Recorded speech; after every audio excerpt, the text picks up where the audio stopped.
అందరికీ నమస్కారం అండి. నమస్తే మాస్టర్. నమస్తే. ఈరోజు మనము ఒక ప్రధాన విషయంలోకి వెళ్తున్నాం అన్నమాట. ఈరోజు 4వ తేదీ మార్చ్ 2024 ఆదివారం. Gnanajyothi JK study centre Visakhapatnam నుంచి ఈరోజు మనం ఈ సమావేశం జరుపుతున్నామండి.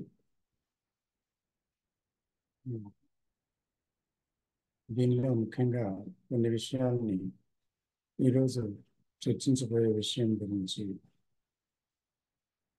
చూస్తే అబ్జార్ప్షన్ అండ్ అటెన్షన్ అనే విషయాన్ని మనం ప్రస్తావించాము ఈరోజు టాపిక్ కింద.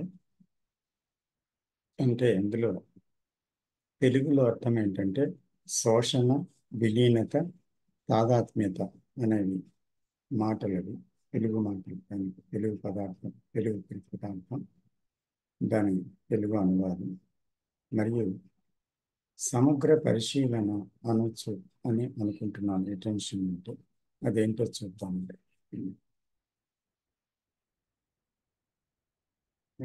గత వారం మనం can the mind be free from occupation, మనస్సు తన చిత్త వృత్తుల నుండి స్వేచ్ఛను పొందగలదా అనేది. అంటే మనసులో ఏదో ఒక విషయం ఎప్పుడూ కొనసాగుతూ ఉంటుందన్నమాట. ఈజ్ ఆక్యుపైడ్, ఇది నింపబడి ఉంటుంది. అందువల్ల దాని నుంచి విడుదల అది పొందడానికి అవకాశం ఉందా అనే అంశంపై మనం గత వారం ఒక సమావేశం జరుపుకున్నాం. అంటే ఏదో ఒక చింతనలో కొనసాగుతున్న మనసు చింతించే వాడితో కొనసాగే ఆ చింతన నుండి స్వేచ్ఛను పొందగలదా అనే అంశం పైన. ఇక్కడ చింతనలు అనేవి అంటే థాట్స్ అనేవి వస్తూ ఉంటాయన్నమాట. ఎందుకంటే జ్ఞాపకాలని ఎరేస్ చేయటం అనేది వీలు కాదు. కాబట్టి ఆ జ్ఞాపకాలు అప్పుడప్పుడు పొడసూపుతాయి, వస్తూ ఉంటాయి, పోతూ ఉంటాయి. కానీ ఆ జ్ఞాపకాలతో ఈ నేను అనే కేంద్రం, ఏదైతే గత కేంద్రం ఉందో అది ప్రమేయం పెట్టుకున్నప్పుడు దాంతో అప్పుడు ఒక కాన్వర్సేషన్, సంభాషణ మొదలవుతుందన్నమాట. అంటే తన ఇష్టాలు లేదా అంటే ఎంపిక, మంచి చెడ్డలు, ఇలా చేస్తే బాగుంది కదా, అలా ఎందుకు చేశాను అనే విషయము. సో గతానికి సంబంధించిన ఒక విషయంతో అది ఒక సంభాషణతో జోక్యం చేసుకొని, అంటే కాన్వర్సేషన్, సంభాషణ సాగుతుంది. ఒకరు పక్కన ఉంటే మనం సంభాషిస్తాము. అలాంటిదే కాకుండా మనలో మనము కూడా మాట్లాడుకోవటం అనేది ఒకటి ఉంది కదా, అది మనందరికీ తెలిసింది. సో ఇది ఆక్యుపేషన్ అన్నమాట. అంటే దాని నుంచి స్వేచ్ఛ పొందగలదా, అంటే విడుదల పొందగలదా అనే అంశం పైన లాస్ట్ వీక్ లోతుగా మాట్లాడాము. అయితే కిందటి వారం కొంచెం సమయం దాటి ఒక 10 నిమిషాలు అంత ముందుకు వెళ్ళడం వల్ల కూలంకషంగా ఇంకా లోతుగా ఆ విషయంలో కొన్ని విషయాల్ని ఇంకా లోతుగా చర్చించే అవకాశం లేకపోయింది అన్నమాట, సమయభావం వల్ల. అంచేత ఆ విషయాన్ని సమగ్రంగా చర్చించే అవకాశం కుదరనందువలన ఈ వారం అందులోని భాగంగా పై విషయం గురించి ఒక సమాలోచన జరుపుకుందాం అనిపించింది. అంటే ఈ తాదాత్మ్యత, విలీనత మరియు సమగ్ర పరిశీలన, అబ్సార్ప్షన్ అండ్ అటెన్షన్ అనే విషయం మనం అలాగా డిస్కస్ చేస్తుండగా కొనసాగింది కదా. సో దాన్ని ఇంకా మనము లోతుగా చూడాలి అనిపించింది. అందుకనే ఈ వారం ఈ టాపిక్ని ఎంచుకోవడం జరిగింది. ఇప్పుడు ఒక విషయం చూస్తున్నాం ఇందులో టాపిక్లో. ఏంటంటే ఒక శాస్త్రవేత్త యొక్క పరిశీలనలో కానీ, ఒక సర్జన్ చేస్తున్న శస్త్రచికిత్సలో కానీ, ఒక యంత్రాన్ని రూపొందిస్తున్న ఒక ఇంజనీర్ చేసే చింతనలో కానీ, అతి ముఖ్యమైన విషయాన్ని మనసు చింతిస్తున్నప్పుడు ఒకవేళ కానీ, లేక గాఢ నిద్రనందు కానీ మనస్సు అందులో విలీనమవుతుంది. ఈ విలీనత తాదాత్మ్యత నిశ్శబ్దం కాదు. ఎందుకంటే అక్కడ గాఢ నిద్రలో మునిగినది ఒక విలీనత అయితే, అక్కడ ఏదో ఒక విషయముతో అక్కడ పూర్తిగా దాంట్లో మునిగిపోయి ఉన్నటువంటి మనస్సు కూడా విలీనమై ఉంది. ఈ విలీనత తాదాత్మ్యత నిశ్శబ్దం కాదు. అక్కడ ఒక విషయంలో మనస్సు మునిగి ఉందన్నమాట. అక్కడ ఇతర ఆలోచనలు లేకపోవచ్చు అంతే. ఈ తాదాత్మ్యత అనంతరం దాని నుండి బయటికి రాగానే తన గత భవిష్యత్ విషయాలతో కూడిన ఒక మానసిక చింతన, తన దైనందిక ప్రవర్తనావళి సాధారణమే. అదే భయం, అదే మరణం, అదే అదే దుఃఖము, అదే తాపత్రయము, మళ్ళీ అసూయ ద్వేషాలు, అవే అహంకార పూరిత ప్రవర్తన, గుర్తింపు కోసం ఆరాటం, అంతా మామూలే కదా. ఇలా కొనసాగుతుంది. అక్కడ అతను ఒక సజ్జన, ఒక రచయిత, ఒక కవ, శాస్త్రవేత్త, ఒక శిల్ప, ఇంజనీరా, లేకపోతే దీర్ఘ చింతనాపరుడా, ఆధ్యాత్మిక సాధనలో మునిగినవాడా, లేక నిస్వార్థ సేవా తత్పరుడును అనుకుంటూ ఒక ఇమేజ్తో సమాజ సేవలో మునిగినవాడా అనే భేదం లేదు. ఇక్కడ విషయాలు వేరు కావచ్చు, కానీ అందులో ఉన్న సారాంశం అనేది ఒకటే. అదే విలీనత. అంటే ఆ సందర్భంలో, ఆ సమయంలో ఒకానొక విషయంలో మనస్సు విలీనమై నేను అనేటువంటి పరిధి ఆయన స్వీయ కేంద్రం ఉంది కదా, ఆ కేంద్రం నుంచి పుట్టే ఆలోచనలు ఆగిపోవచ్చు. అంటే థింకర్ నుంచి పుట్టే థింకింగ్ ఆగిపోవచ్చు. కానీ అక్కడ ఒక విషయం ఉంది, ఏదో ఒక విషయం ఉంది. అంటే ఆ సమయంలో దానికి అది ఆధారమైంది. అంటే ఏదో ఒక విషయంతో ఆధారమైనందువల్ల అక్కడ ఆలోచన లేదు అనేటువంటి విషయం అనిపిస్తుంది. అందువల్ల దీనివల్ల అక్కడ సద్దు మణిగిందనమాట ఆలోచన. ఈ సద్దు మణగటం నిశ్శబ్దం కానే కాదు. సద్దు మణగడం అనేటువంటిది ఏంటి? అక్కడ ఒక స్తబ్దత అంతే. అది నిశ్శబ్దం కాదు. స్తబ్దత నిశ్శబ్దం కాదు. నిశ్శబ్దంలో విషయ శూన్యత ఉంటుంది, నిర్విషయం ఉంటుంది. అంటే అక్కడ ఏ విషయం లేదు.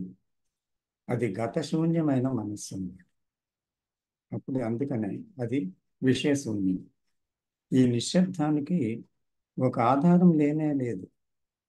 అందువల్ల ఇది నిరాధారమైన, నిర్హేతుకమైన, అంటే అక్కడ కారణం లేదు, అక్కడ ఆధారం లేదు, విషయరహితమైన ఒక ఏకాంతత. అంటే ఏ విషయము లేని ఒక ఏకాంతమైన స్థితి. దీని దీని దీనికి దానికి అంటే ఇప్పుడు ముందు అనుకున్న అబ్జార్ప్షన్కి, ఈ అటెన్షన్కి ఒక ప్రపంచం దూరం ఉంది. ఇది మనం చాలా జాగ్రత్తగా గమనించాలి. ఎందుకంటే రెండు ఒకలాగే కనిపిస్తాయి. ఉప్పు కర్పూరం ఒకలాగే కనిపించవచ్చు, కానీ ఉప్పు కర్పూరం అవ్వదు, కర్పూరం ఉప్పు అవ్వదు కదా. అలా ఇప్పుడు అటెన్షన్ అంటే ఏమిటో చూద్దాం. అది ఒక విభజన లేని, అవిచ్ఛిన్నమైన, సమగ్ర, సంపూర్ణ, శక్తివంతమైన దర్శనం అనవచ్చు అనుకుంటున్నాను. ఎందుకంటే అటెన్షన్లో నేను అనే గత జ్ఞాన కేంద్రం లేదు. ఇంద్రియాలు, మనస్సు, మెదడు, శరీరం అంతా అంతా ఒకటిగా ఏకం ఉన్నటువంటి తన శక్తి అంతటితో పరిపూర్ణంగా ఏకకాలములో ఆ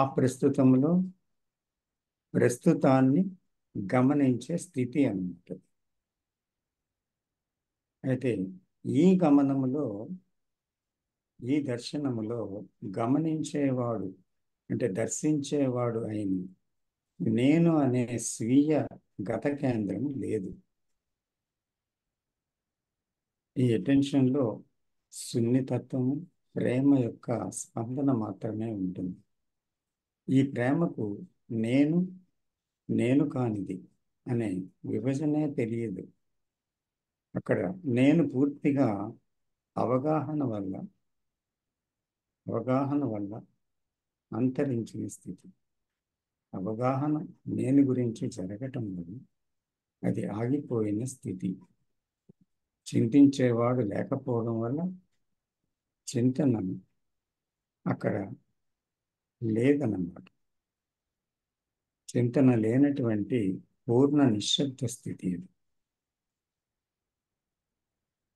అక్కడ పూర్తి మెలకువతనం ఉంది, జాగృతి ఉంది. మానసిక విషయ సముదాయం నుండి మనస్సు విడుదల ఉంది. అంటే గత జ్ఞాపకాల నుంచి అది అంటే ఆ సమయంలో ఆ జ్ఞాపకాలేవి ఆ ప్రస్తుతంలోనికి రాకుండా ఉన్నాయన్నమాట. ఆ స్థితిలో అక్కడ దాని నుంచి విడుదలైంది. అక్కడ లేవు అది. అది స్వేచ్ఛాయుతమైన అవధులు అంతమైన మనసు. అంటే దానికి ఇంకా అవధులు లేవు. ఎందుకంటే నేను ఉంటే దాని చుట్టూ జ్ఞాపకాలు, ఆలోచనలు అనే అవధులు ఉన్నాయి, పరిమితులు ఉన్నాయి, నిబద్ధత ఉంది. ఎందుకంటే తనకు తెలిసిన జ్ఞానము, తెలిసిన విషయాలు లోనే అది కొనసాగగలదు. కాబట్టి అక్కడ ఒక పరిధి ఉంది ఆ కేంద్రానికి. కానీ ఇది పరిధి లేకపోవడం వల్ల ఇది అపరిమితమైనది, ఒక స్వేచ్ఛ కలిగింది. అవధులు అంటే దాని చుట్టూ ఉండే బౌండరీ ఏదీ లేదు. ఒక పరిధి, దాని తాలూకా ఒక నిబద్ధత ఏమీ లేదన్నమాట మనసు. అబ్సార్ప్షన్ లేక తాదాత్మ్యతలు అంతర్లు ఉండొచ్చు, ఉంటాయి. అందుకనే అందులో ఆలోచన పొడసూపేటువంటి అంటే ప్రవేశించే అవకాశం ఉందన్నమాట. అది గాఢంగా ఉన్నప్పుడు ఆ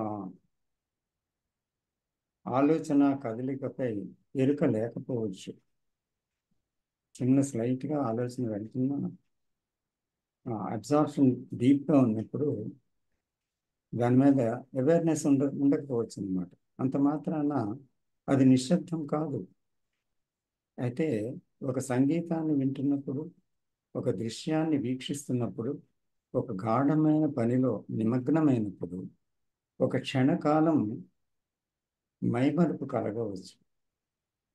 ఈ మరపులో నేను అనే అహం ఆ క్షణం తన యాక్టివిటీని కొనసాగించకపోవచ్చు. కానీ అంటే అక్కడ అది యాక్టివ్గా ఉండలేకపోవచ్చు.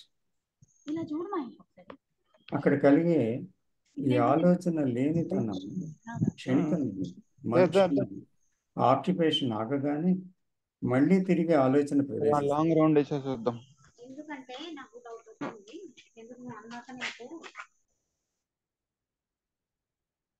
దయచేసి అందరూ మ్యూట్ చేయండి.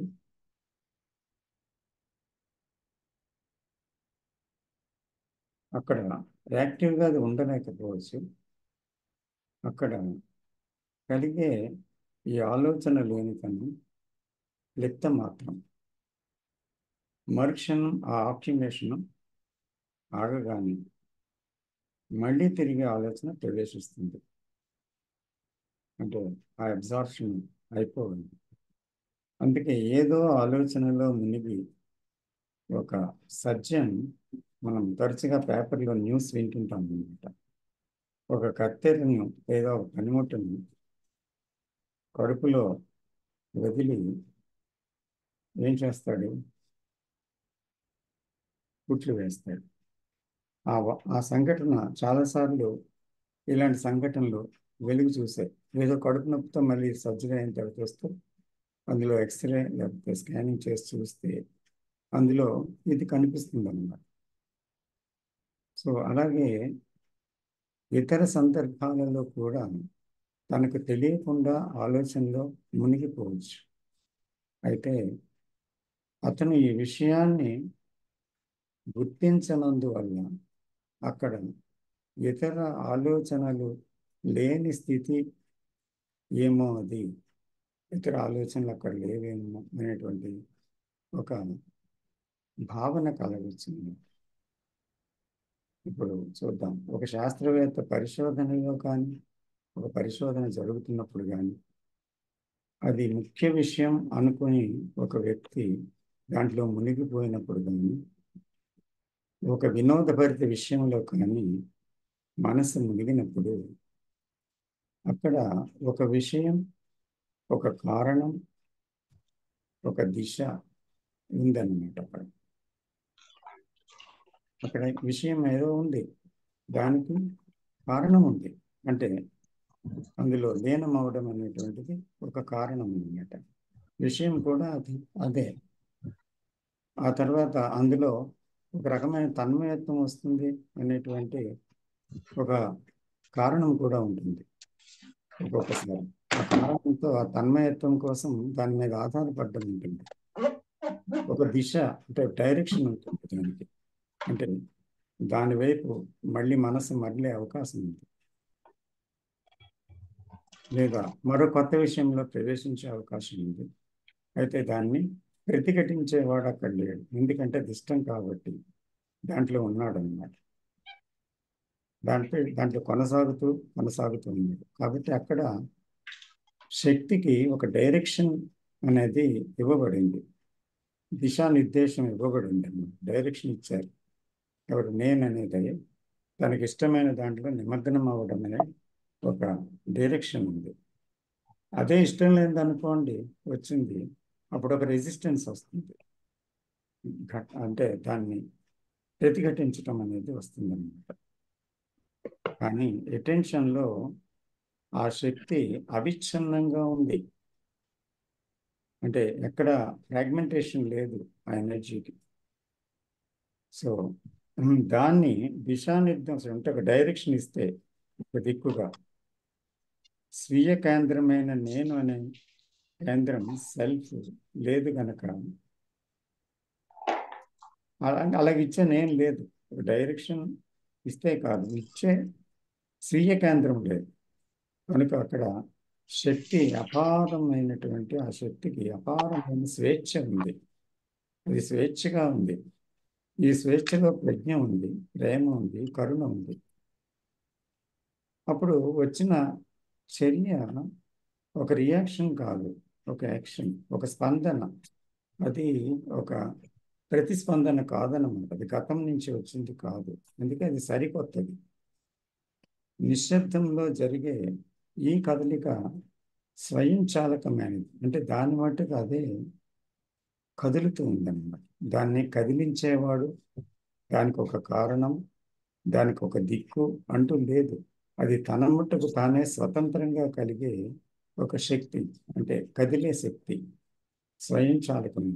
దాన్ని నడిపించేవాడు ఎవడు అక్కడ లేడు, నేను అనే కేంద్రం లేదు. అందుకే ఈ విలీన సమయంలో కొంతకాలం మైమరుపు కలగవచ్చు, తన్మయత్వంలో మునగవచ్చు. నేను అనే కేంద్రం గత జ్ఞానంతో చురుకుగా పనిచేయకపోవచ్చు ఆ క్షణంలో.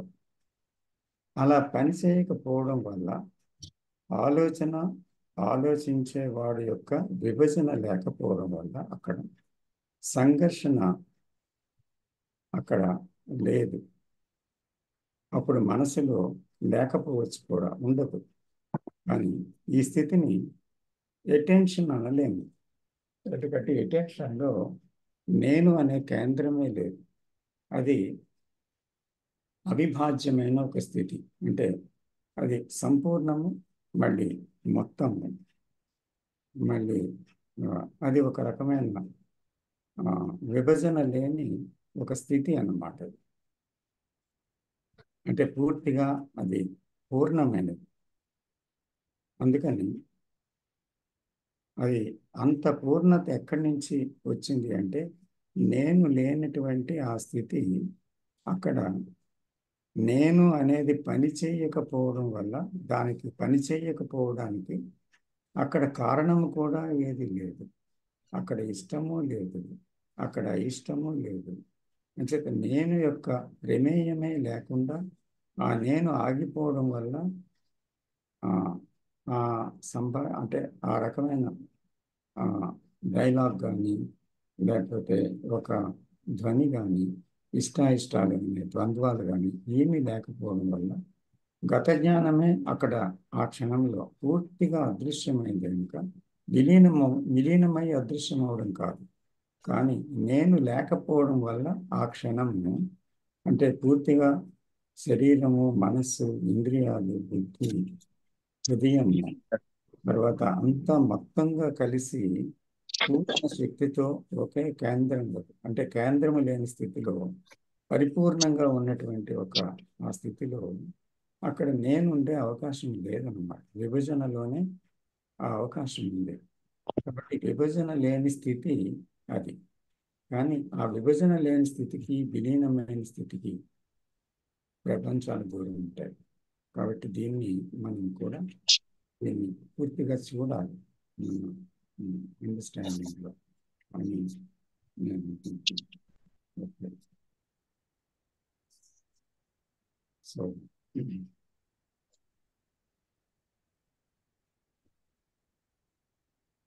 ఇప్పుడు దీని మీద సమాలోచన జరుపుదాము. సో దయచేసి ఎవరెవరి అవగాహన దీంట్లో ఎలా ఉందో అలాగ పంచుకొని కోరుతున్నాను.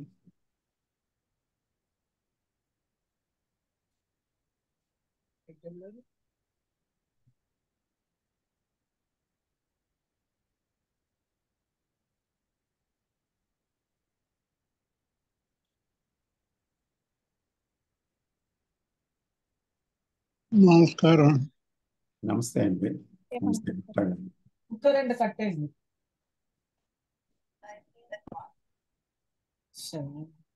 చెప్పండి గుప్తా గారు. అందరికీ నమస్కారం అండి. ఇక్కడ గాఢ నిద్రలో నేను ఉండదు, అంటే గతంతో కూడుకున్న నేను ఉండదు. అలాగే ఒక పని చేస్తున్నప్పుడు దానిలో తాదాత్మ్యం చెందినప్పుడు గతంతో కూడుకున్న నేను ఉండదు. ఈ గతంతో కూడుకున్న నేనే ఆలోచనతో ఉన్న నేను. ఇది ఉన్నప్పుడు ఈ నేను నాశనం అయినప్పుడు, అంటే గతం లేకుండా ఉన్న ఇప్పుడు చాలా హాయిగా ఉంటుంది, ప్రశాంతంగా ఉంటుంది, డివిజన్ ఉండదు, నమ్మకాలు ఉండదు, ఉద్దేశాలు ఉండదు. అప్పుడు యథార్థంగా ఉన్న స్థితిలో మనం చూడగలుగుతామని నాకు అర్థమైంది. నమస్కారం. నమస్తే. అంటే రెండు పైకి ఒకలాగా కనిపిస్తున్నాను, రెండిటికి చాలా వ్యత్యాసం ఉంది అనేటువంటిది అంశం.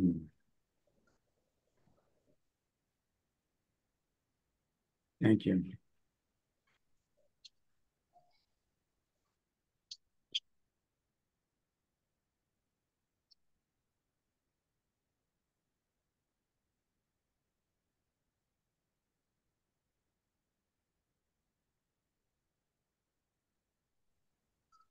అంటే నిద్ర లేవగానే మళ్ళీ వెనకటి ఆ విషయాలే గుర్తుకొచ్చేస్తాయి.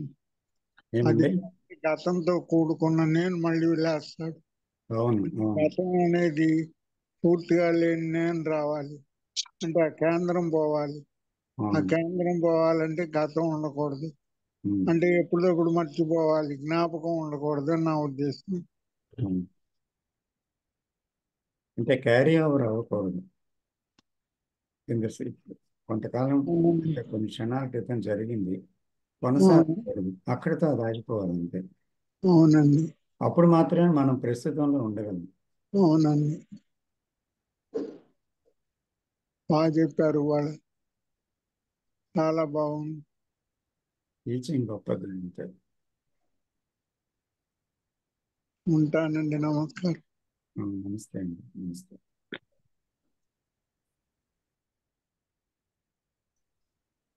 నమస్తే సార్. మాస్టర్ చెప్పి నమస్తే, నమస్తే చాలు. ఇది ఈ కేంద్రం లేని స్థితి అన్నది సర్వసామాన్యంగా అందరికీ సాధ్యం అవుతుందండి. ఎందుకంటే ఈ గతము తాలూకా పూర్తి ఒక కాన్ఫ్లిక్ట్ అనేది ప్రతి వ్యక్తిలో ఉంటుంది కదా, అంత సింపుల్ కాదు అని అనిపిస్తుందండి. అఫ్ కోర్స్ అది సింపుల్ కాదు, ఆ కానీ అది అసాధ్యము కాదు. ఎందుకంటే ఆ విషయాన్ని ఎవరు లోతుగా చూడకపోవడం వల్ల అది కాంప్లెక్స్ అయింది. మనం ఎన్నో విషయాల్ని పట్టించుకుంటాం, కానీ మన ఆలోచన విధానాన్ని, నేను అనే కేంద్రం గురించి లోతుగా పట్టించుకునే అంశం మనం చూడము. అందుకని ఎవరైతే దాన్ని చూద్దామని ఒక ప్యాషన్, వాళ్ళు ఒక రకమైన ఉత్సాహభరితమైన ప్రేమ వాళ్ళు కలుగుతుందో తెలుసుకుందామని, సో వాళ్ళు మాత్రమే ఇది చూడగలుగుతారు. ఎందుకంటే మనం ఏదైనా చూడాలంటే కూడా అందులో ఏదైనా ఒక ప్యాషన్తో వెళ్ళాలంటే దాంట్లో పూర్ణమైన ఇష్టం ఉండాలి, పూర్ణమైన ప్రేమ ఉండాలి, పూర్ణంగా చూడాలి, తెలుసుకోవాలని జిజ్ఞాస ఉండాలి, ఇలాంటివన్నీ ఆ తపన ఉండాలి. ఇవి లేకుండా ఎలాగైనా ఒక దాంట్లోకి వెళ్ళగలం. అందులో లోతైన గాఢమైన ఒక విషయం ఇది. అజ్ఞానం అనేది చాలా గాఢమైన విషయం అన్నమాట. అజ్ఞానం అనేది ఏంటి? గత జ్ఞానమే అజ్ఞానం. గత జ్ఞానంతో, జ్ఞాపకాలతో ఉండిపోయిందే కేంద్రం. సో దాంతో నిర్మాణమైందే కేంద్రం, నేను, నాది అనే కేంద్రం. అంటే అది తెలిసిన జగత్తు. సో దీన్ని కొనసాగడంలోనే నేను ఫీల్ అవుతుంది సెక్యూరిటీ, క్షేమాన్ని ఫీల్ అవుతుంది, తెలిసిన జగత్తును వదలనంటుంది. అందుకే మరణం అంటే భయం. అది గ్రేటెస్ట్ ఫియర్ అన్నమాట. ఫియర్ అన్నిటిలోకి తలమానికమైంది. సో ఎందుకు ఆ వదలనంత కాలము అది దుఃఖంలో కొనసాగుతుంది కదా, మరి ఆ వదలకపోవడమే దుఃఖం. So that ambition is poison. అలాగే that wanting to be continuity in continuous is also sorrow of man. I am this, I should be that. నేను ఇలా ఉన్నాను, నేను అలా అవ్వాలి.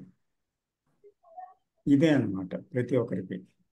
అంటే ఆర్థిక రంగం చూడండి, రాజకీయ రంగం చూడండి, సామాజిక రంగం చూడండి, వ్యక్తిగత విషయం చూడండి, ఏ రంగంలోనైనా ఇలా ఉన్నాము, అలా అవ్వాలి అనేటువంటి ఒక ప్రస్తుతము, అంటే గతంతో కూడిన ఆ ప్రస్తుతము, భవిష్యత్తు.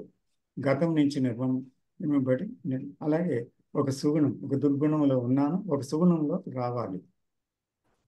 నేను అజ్ఞానంలో ఉన్నాను, జ్ఞానంలోకి రావాలి. నాకు భగవంతుడు ఎవరో తెలియదు, నేను తెలుసుకోవాలి. నాకు ధ్యానం అంటే ఏంటో తెలియదు, నేను అది ధ్యానిని కావాలి, గొప్ప ధ్యానిని కావాలి. నాకు సాధారణమైన మనిషిని, నేను ఒక ఆత్మజ్ఞానం నాకు కావాలి, లేకపోతే గొప్ప ఫిలాసఫర్ని అవ్వాలి, గొప్ప ఆటగాడిని అవ్వాలి అని ఏదో ఒక డైరెక్షన్, ఒక దిక్కు మనసు ఇస్తుందన్నమాట. అది ఇక్కడి నుంచి అక్కడికనే దూరం కాలంలో నడుస్తుందన్నమాట. ఈ కాలం అనేది ఏంటి? సెల్ఫే కదా, సెల్ఫ్ క్రియేటెడ్. అదేంటి, ఎందుకు ఆ కాలం ఉంది? అది మామూలు కాలం కాదు, వాచిలో ఉన్న కాలము, క్యాలెండర్లో ఉన్న కాలము, సంవత్సరాలు అవి కావు, అవి ఉన్నాయి. సో దానివల్ల ఏ ప్రమాదం లేదు. ఇది మానసిక కాలం. నేను ఇది, నేను అది కావాలి, నేను అలా ఉండేవాడిని, ఇలా ఉండడం అనేది నేను ఎలాగైనా సాధించాలి. ఇది మానసిక కాలం. అది నిన్న, ఈరోజు, ఇక్కడి నుంచి రేపు అనేది సృష్టించుకుంది. ఈ కాలంలో సంఘర్షణ అంతా ఉందన్నమాట. సో ఈ ఆలోచన విధానం ఏంటి, ఈ తాపత్రయం ఏంటి, లేకపోతే ఏదో అవ్వాలని అనుకోవడం ఏంటి, ఇందులో నిజంగా సెక్యూరిటీ కోసం అవ్వాలని మనసు భావిస్తున్నా నిజంగా సెక్యూరిటీ ఉందా, భద్రత ఉందా, లేదా అభద్రతే నిజమా? అంటే ఈ శరీరానికి ఈ ప్రాణం ఎప్పుడు ఉంటుందా, దానికి భద్రత లేదు, ఎప్పుడు పోతుందో తెలియదు. శరీరం ఎప్పుడు ఉంటుందా, ఎప్పుడు పోతుందో తెలియదు. ఎప్పుడు ఆరోగ్యం ఉంటుందా, ఎప్పుడు రోగగ్రస్తం అవుతుందో తెలియదు.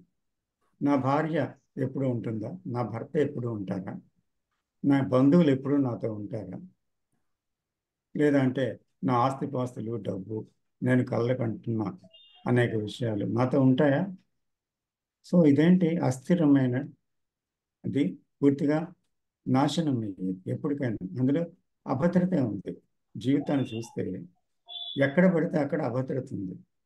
అందుకనే భద్రతలో కొనసాగుతున్న మనిషికి జీవితం ఒక్కొక్కసారి చెంప చెల్లు అనిపించి, తను ఏదైతే గాఢంగా దాని మీద అటాచ్మెంట్ కలిగి ఉన్నాడో దానికి కష్టం వస్తుంది, దాన్ని తీసేస్తారు. అంటే నా భార్యతో ఎక్కువ అటాచ్మెంట్ ఉందనుకోండి, నా భార్య ఇప్పుడు మరణిస్తుంది అంతే, అది జీవితం. నాకు డబ్బు మీద అటాచ్మెంట్ ఉందనుకోండి, డబ్బు పూర్తిగా ఏదో ఘటనలో పోయింది, అది ఒక దెబ్బ అన్నమాట. అంటే ఏంటి, అక్కడ ఏది శాశ్వతం కాదు అని, పోతున్నాయి వస్తున్నాయి అంతేగాని అది ఏది పెర్మనెంట్గా లేదు అనేది వాస్తవం. అయితే ఆ వాస్తవాన్ని వదిలి మనస్సు ఏమనుకుంటుంటే పెర్మనెన్సీ కోరుతుంది కంటిన్యూషన్లో. సో అందుకనే పునర్జన్మ సిద్ధాంతాన్ని కూడా పెట్టుకొని ఈ జన్మలో కాకపోతే వచ్చే జన్మలో సాధిస్తానంటుంది. ఎప్పటికైనా వచ్చే జన్మలో పగ తీసుకుంటాను నీ మీద అంటుంది. లేకపోతే ఇలా ఉండాలి, అలా ఉండాలి అంటుంది. అలాగేంటవుతుంది, తను కొనసాగడంలోనే ఇష్టపడుతుంది అన్నమాట, భద్రత ఉందనుకుంటుంది. కానీ జీవితం ఏం చెప్తుంది, ఏ క్షణానికి ఆ క్షణం భద్రత లేదు అనేది చూపిస్తుంది అన్నమాట ఘటన ద్వారా జీవితంలో. కానీ అది చూడటం లేదు మనిషి. అంచేత భద్రతలో అభద్రత ఉంది. అభద్రతలో జీవించేవాడు భద్రమైన జీవితాన్ని గడుపుతున్నాడు. ఎందుకంటే భద్రతని కోరుకోవడం లేదు కనుక అభద్రత అనేది అతనికి వాస్తవ జీవితం అయింది. కాబట్టి నిజంగా అభద్రతలో జీవించడమే భద్రత. భద్రతలో జీవించేవాడికి నిరంతరం భయం,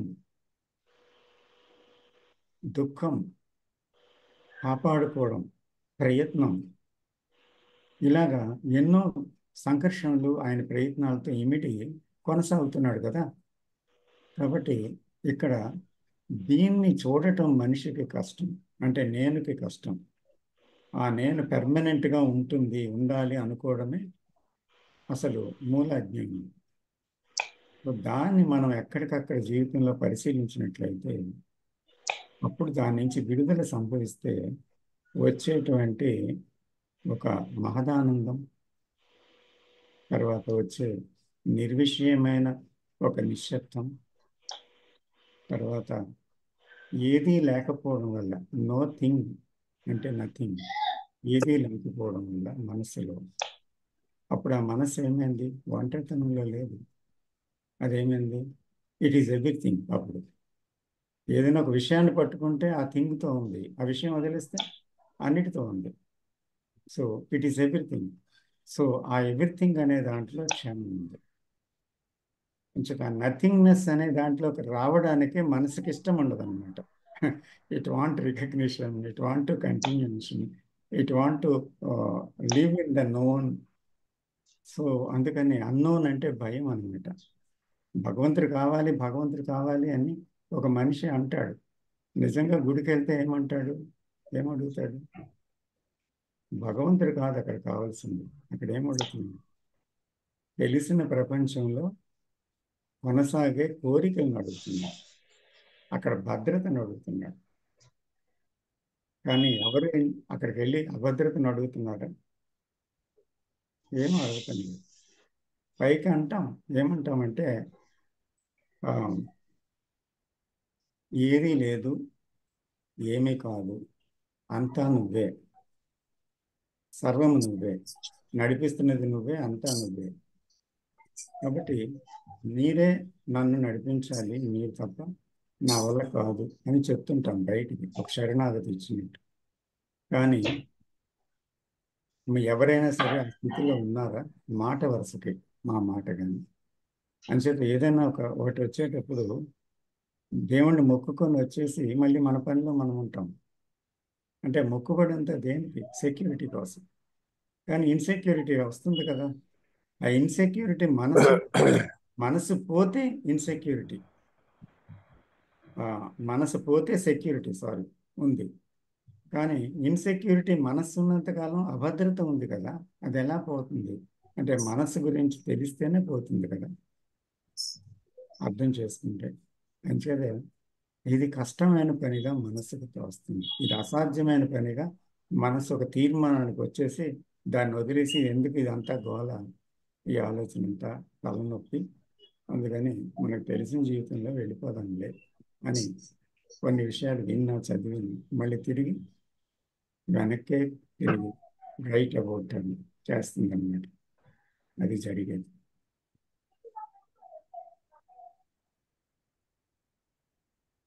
మన జీవితాలు చూస్తే మనకు తెలుస్తుంది ఆ విషయం. ఇది ఒక స్టేట్మెంట్ కాదు, fact. Devi coffee. Thank you master. Welcome. నమస్కారం.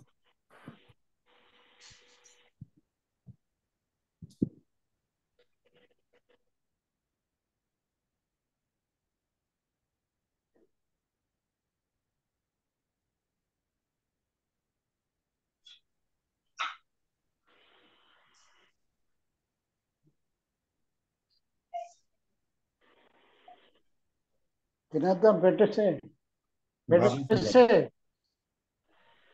బాబాజీ గారు మాట్లాడుతున్నారా?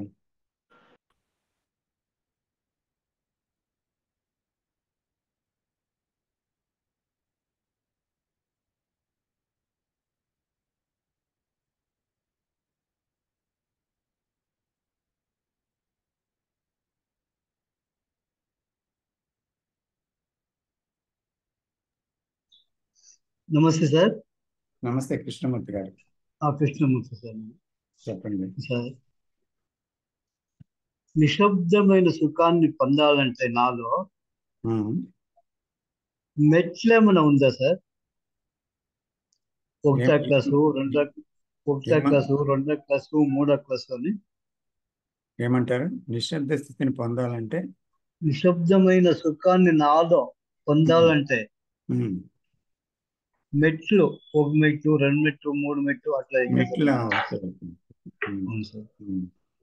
స్టెప్స్ నెమ్మది నెమ్మదిగా వెళ్ళటం అనేది ఒకటి ఉందా అని అడుగుతున్నారా? అసలు శబ్దం అనేది ఆగితే కదా నిశ్శబ్దం వస్తుంది. నిశ్శబ్ద స్థితి అనేది మనసుకు తెలిసిన విషయం అయితే దానికి మెట్లు ఉంటాయి. ఇప్పుడు ఒక పరీక్ష పాస్ అవ్వాలి అని అంటే, ఒక పెద్ద డిగ్రీ పొందాలంటే దానికి అన్ని క్లాసుల నుంచి మెట్లు మెట్లుగా వెళ్ళి సాధించవచ్చు.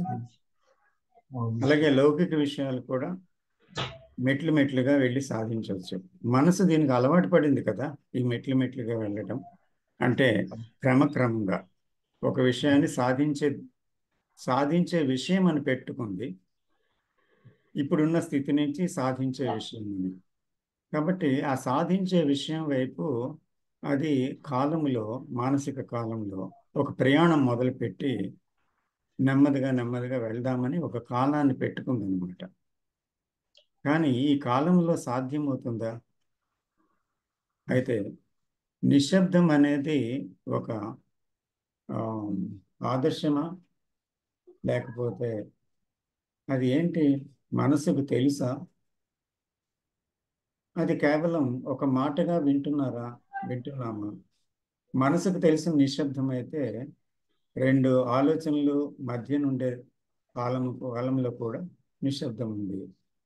ఇందాక చెప్పుకున్న సబ్జెక్ట్లో మనసు దేంట్లోనైనా మర్చిపోతే ఒక విషయం మైమరిస్తే అప్పుడు కూడా నిశ్శబ్దం అనిపిస్తుంది.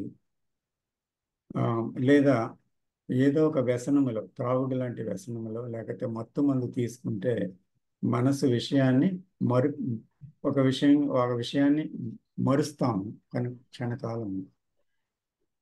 అయితే మత్తు వదలగానే మళ్ళీ వచ్చేస్తుంది. మళ్ళీ ఆ ఆ రకమైన ఒక తాదాత్మ్యత ఒక విషయంలో ఉండి ఆ విషయం పోగానే మళ్ళీ ప్రారంభమైపోతుంది. అంచేత ఏమవుతుంది అక్కడ అంటే అది ఉంది, ఎబియన్స్లో ఎప్పుడూ ఉంది. ఏది? శబ్దం అనేది. అంచేత శబ్దము నుంచి మనం ఏం కోరుకుంటున్నాం? దాని ఆపోజిట్ అయిన నిశ్శబ్దాన్ని కోరుకుంటున్నాం. కానీ ఈ శబ్దం అనేది ఏంటి అనేటువంటి ఒక ప్రశ్న మనం వేసుకొని దాని వైపు చూడలేదన్నమాట. ఎందుకంటే ఆ శబ్దాన్ని అవగాహన చేసుకొని ఆ శబ్దం ఎక్కడి నుంచి వస్తుందో దాని మూలం ఏంటో గ్రహించి దాన్ని అవగాహన చేసుకున్నప్పుడు మాత్రమే ఆ శబ్దము పుట్టిన స్థలము అనేది తెలియటం వల్ల అది ఆగిపోతే అక్కడ నిశ్శబ్దం ఉంది. అంటే ఈ శబ్దానికి మూలం ఏది? నేను కదా. నేనంటే ఏది? ఇంకా నెమ్మదిగా వెళ్తే మనం శబ్దానికి మూలం ఏంటి? ఆలోచన. ఈ ఆలోచన ఎక్కడి నుంచి వచ్చింది? జ్ఞాపకాల నుంచి వచ్చింది. జ్ఞాపకాలు ఎక్కడి నుంచి వచ్చాయి? అనుభవాల నుంచి వచ్చాయి. అనుభవాల్ని మనం ఆపగలమా? నిత్య జీవితంలో కోట్ల అనుభవాలు వస్తాయి. ఏ అనుభవాన్ని కాదనగలం? ఎన్నో ఘటనలు వస్తాయి. ఏ కనటి నుంచి మనం తప్పించుకోగలం? కాబట్టి ఇవన్నీ వస్తున్నాయి అనుభవాలు అనేవి. దాన్ని ఎవరు ఆపే స్థితి లేదు. అయితే దాన్ని రికార్డ్ అవుతుంది. ప్రతి అనుభవం రికార్డ్ అవుతుంది. రికార్డ్ అయిన అనుభవం ఏమి అంటే మానసిక రంగంలో, స్థూల రంగంలో రికార్డ్ అయినవి పర్వాలేదు. ఎందుకంటే మా ఇల్లు జ్ఞాపకం ఉండాలి, నా ఇల్లు చేరాలంటే నాకు భాష జ్ఞాపకం ఉండాలి, మాట్లాడాలంటే ఆ భాషలో. అలాగే ఒక కంప్యూటర్ నడపాలంటే, ఒక ఆపరేట్ చేయాలంటే దానికి సంబంధించిన జ్ఞానం ఉండాలి. ఇలాగే ఏ జ్ఞానం అయితే ఫంక్షనల్ వరల్డ్లో ఉండాలో అది ఉండాలి. ఆలోచన అవసరమైన దగ్గర ఆలోచన పనిచేయాలి. కానీ నిన్న జరిగిన హర్ట్, నిన్న జరిగిన పొగడ్త, నిన్న జరిగిన ఒక ఘటన ఎందుకు మళ్ళీ ఈరోజు, మళ్ళీ రేపు, ఎల్లుండా ఆ దుఃఖము, ఆ భావం, భయం, ఆందోళన కొనసాగుతుంది అనేటువంటిది ఒకటి మనం చూడాలన్నమాట. ఈ కొనసాగడంలో దుఃఖం ఉంది, కొనసాగడంలో నేనుంది. సో కొనసాగడం అనేది ఏ కేంద్రం నుంచి జరుగుతుంది అని చూడాలి. ఆ జ్ఞాపకాలు అనేటువంటివి తిరిగి తిరిగి మళ్ళీ రిపీట్ అవుతున్నాయి. అయితే జ్ఞాపకాలు లేకుండా చేయడం సాధ్యం కాదు. జ్ఞాపకాలు అనేవి చెరిపేయడానికి లేదు. ఒక టేప్ రికార్డర్లో టేప్ అయిన విషయం చెరిపేసినట్టు వీలు కాదు. జ్ఞాపకాలు వస్తే ఆ జ్ఞాపకాల నుంచి ఆలోచనలు వచ్చాయి. వచ్చినంత వరకు కూడా అది కూడా పర్వాలేదు. కానీ ఆ జ్ఞాపకాల్లో నుంచి వచ్చిన ఆలోచనల్ని ఇది మంచిది, ఇది చెడ్డది, నాకు నెగిటివ్ థాట్స్ వస్తున్నాయి, నాకు పాజిటివ్ థాట్స్ వస్తున్నాయి, ఆ పాజిటివ్ థాట్లోనే నేను ఉండాలి, నెగిటివ్ థాట్లో ఉండకూడదు, నేను ఆ మంచి విషయాల్లోనే ఉండాలి, చెడు విషయాలు చింతించకూడదు అని మనసు ఎంపుడు చేసుకొని వెళ్ళి దాంతో మాట్లాడి ఇది తప్పు, ఇది ఒప్పు అని సంభాషణ కొనసాగించింది అనుకోండి ఆలోచనతో. అప్పుడు ఏమవుతుందంటే అదే ఆక్యుపేషన్. అప్పుడు మనసు తనలో తను మాట్లాడుకొని గోల పెడుతుంది. అంటే ఎవరు లేకపోయినా మనలో మనం మాట్లాడుకుంటుంటాం మానసికంగా. సో ఈ మానసికమైన ఈ మాటలే ఆలోచనలు అన్నమాట. ఈ ఆలోచనలు కొనసాగినంత వరకు నిశ్శబ్దం లేదు. కాబట్టి నిశ్శబ్దం అనేది దీనికి తెలియదు, ఈ ఆలోచనకి తెలియదు. కాబట్టి ఎక్కడ ఆలోచన ఆగిందో అక్కడ నిశ్శబ్దం ఉంది. పూర్తిగా ఆగిన క్షణంలో ఆలోచన ఆగడం అంటే నేను ఆగడం.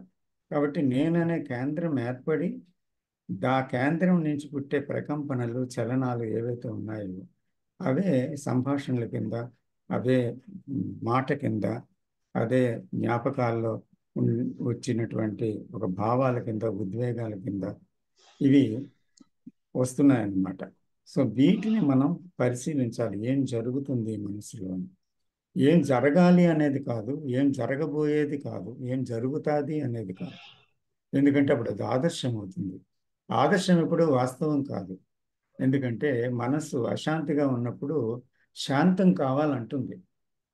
కానీ శాంతం అంటే అశాంతిలో ఉండే మనసుకు తెలుసా?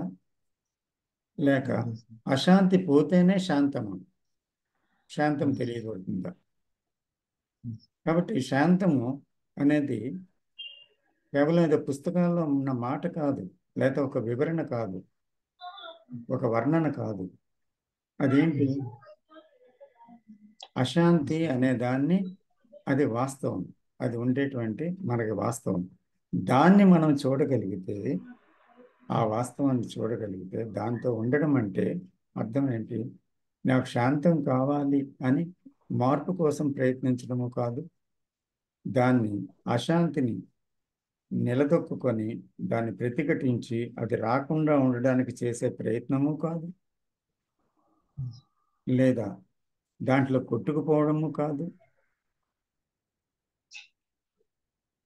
అలా దాని నుంచి తప్పించుకొని అశాంతి వస్తే వెంటనే శాంతం కోసం ఉపశమన మార్గాలు, అంటే అశాంతిని మర్చిపోవడానికి ఏదో డ్రగ్ తీసుకోవడము, లేకపోతే ఏదో మంచి ఆధ్యాత్మిక ఉపన్యాసాన్ని విని మర్చిపోదాము అనుకోవడము, లేకపోతే ఒక సంగీతంలో లీనమవడము, లేకపోతే సెక్స్లోకి వెళ్ళిపోవడము, ఏదో ఒకటి చేసి ఒక క్షణకాలం మర్చిపోయాం అనుకోండి, అది ఉపశమనం అవుతుంది. పరిష్కారం ఎలా అవుతుంది?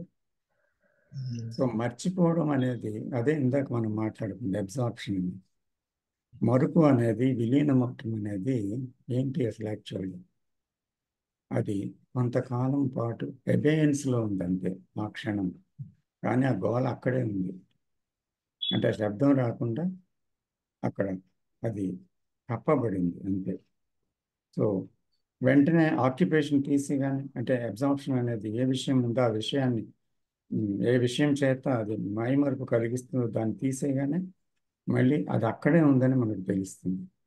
కాబట్టి ఏ యొక్క క్రమంగా మనం వెళ్ళటం అనేది మనసు చేస్తున్న మోసం అన్నమాట. స్టెప్ బై స్టెప్ అనేది లేదు. మీరు చూడడం లేకపోతే చూడలేకపోవడం రెండే ఉన్నాయి. సపోజ్ అటువంటి మనసును మీరు చూడగలిగితే, చూడడం అనేది జరిగితే పూర్తిగా అక్కడే ఉంది నిశ్శబ్దం. అక్కడ కాలంలో లేదు.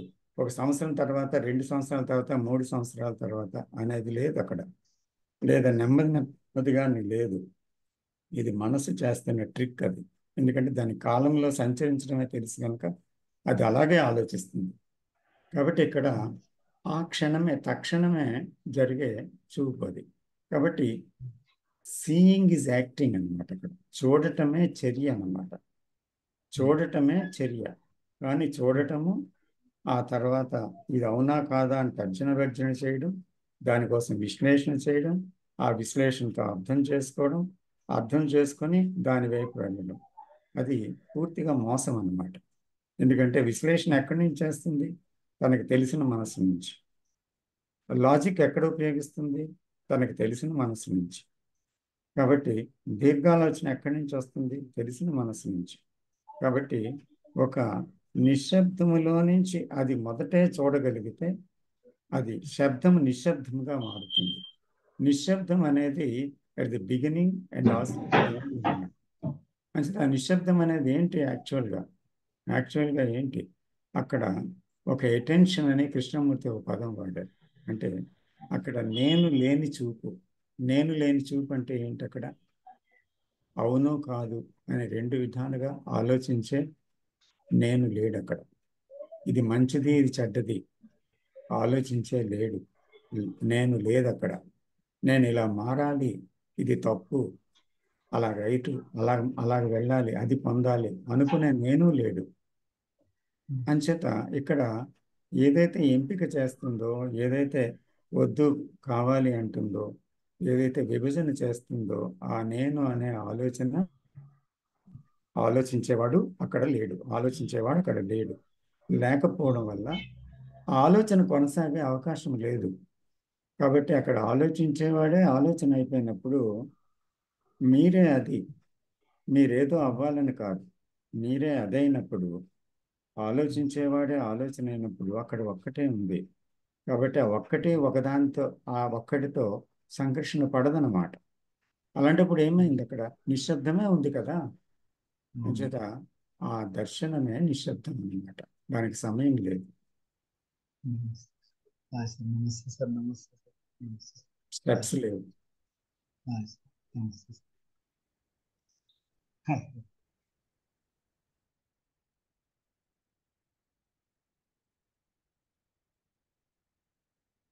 ఎంతవరకు చూశారో తెలియదు నాకు. బట్ దాన్ని నిత్య జీవితంలో చూడటం తప్ప దాన్ని పొందాలి అనుకోవడంలో మనసు చేసే ట్రిక్నే మనం చూడాలి. అంతే, ఉన్నదాన్ని చూడటం, అప్పుడే అది వీలవుతుంది.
ఇంకెవరు మాట్లాడతారండి?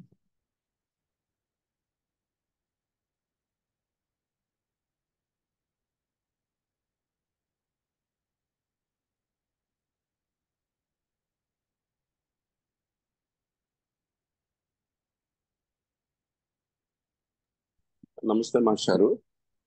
నమస్తే శంకర్ గారు, నమస్తే. మాస్టారు, ఇప్పుడు ఈ నిశ్శబ్దంలో ఉండాలని, లేకపోతే ఆ, ఈ ఆలోచన లేని స్థితిలో ఉండాలని, ఇవన్నీ దేనికోసం మాస్టారు? మనం దుఃఖము భయం నుంచి, దుఃఖము భయం అది రాకుండా ఉండడం కోసం ఆ లైఫ్ లో ఎందుకు అసలు ఇవన్నీ మనం కోరుకుంటున్నాము? అంటే దుఃఖం లేని స్థితిలో నిశ్శబ్దాన్ని ఎవరు ఉండాలని. కోరుకుంటారు? గోళ్ళ పెడుతున్న మనసు నిశ్శబ్దాన్ని కోరుకుంటుంది.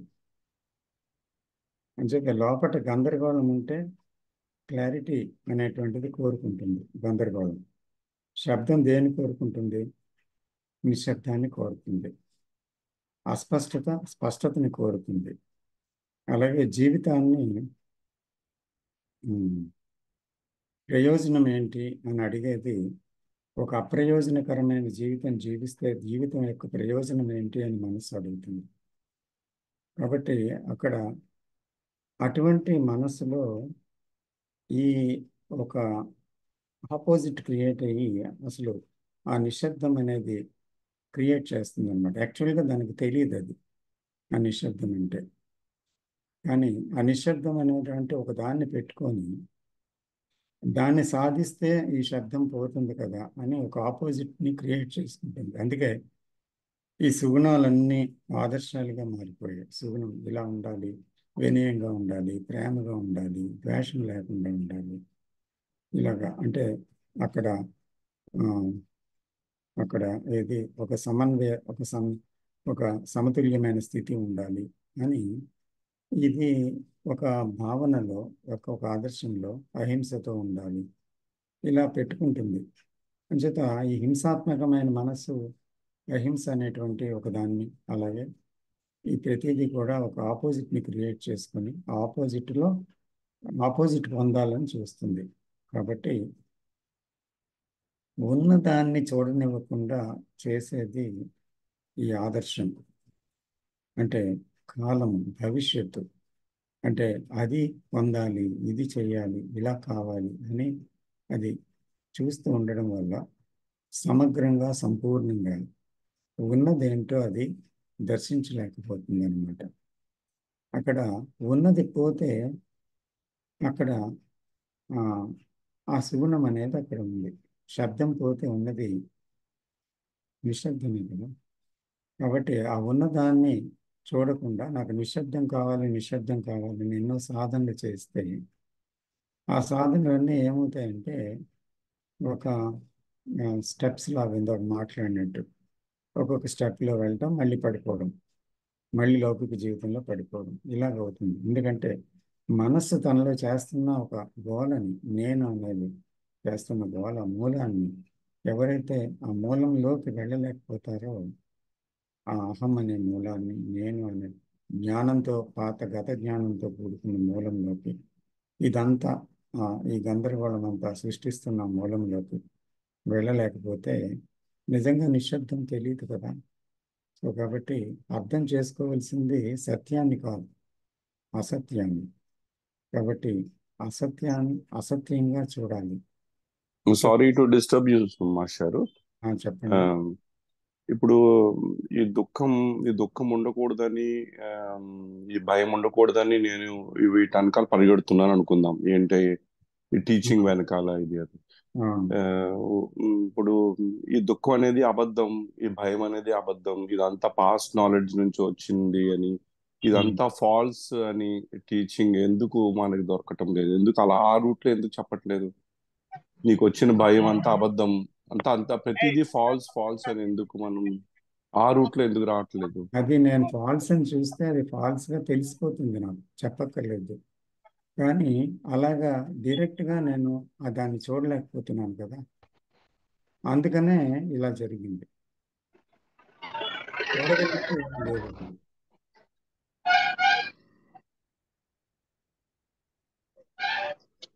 ఓకే మాస్టారు, థ్యాంక్ యూ. వెల్కమ్ సార్, నమస్తే.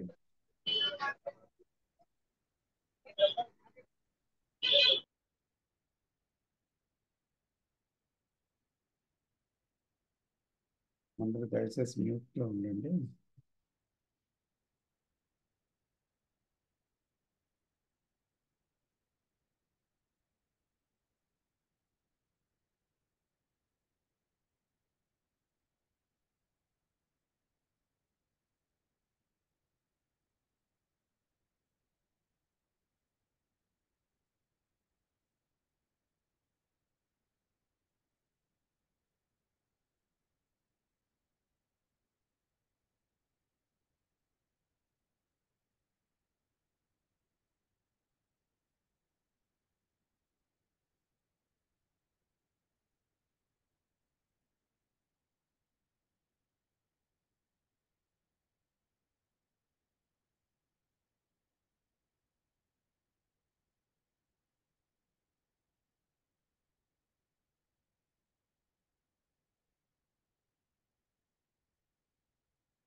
మహేశ్వర్ గారు నేను మాట్లాడతాను.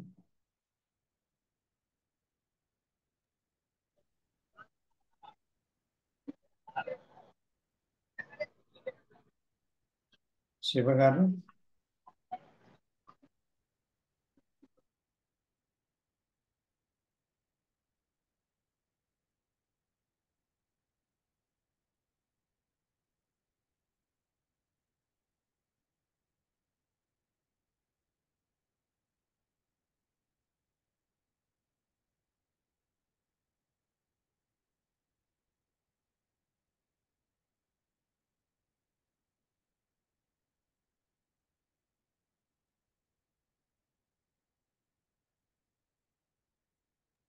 నమస్కారం సార్.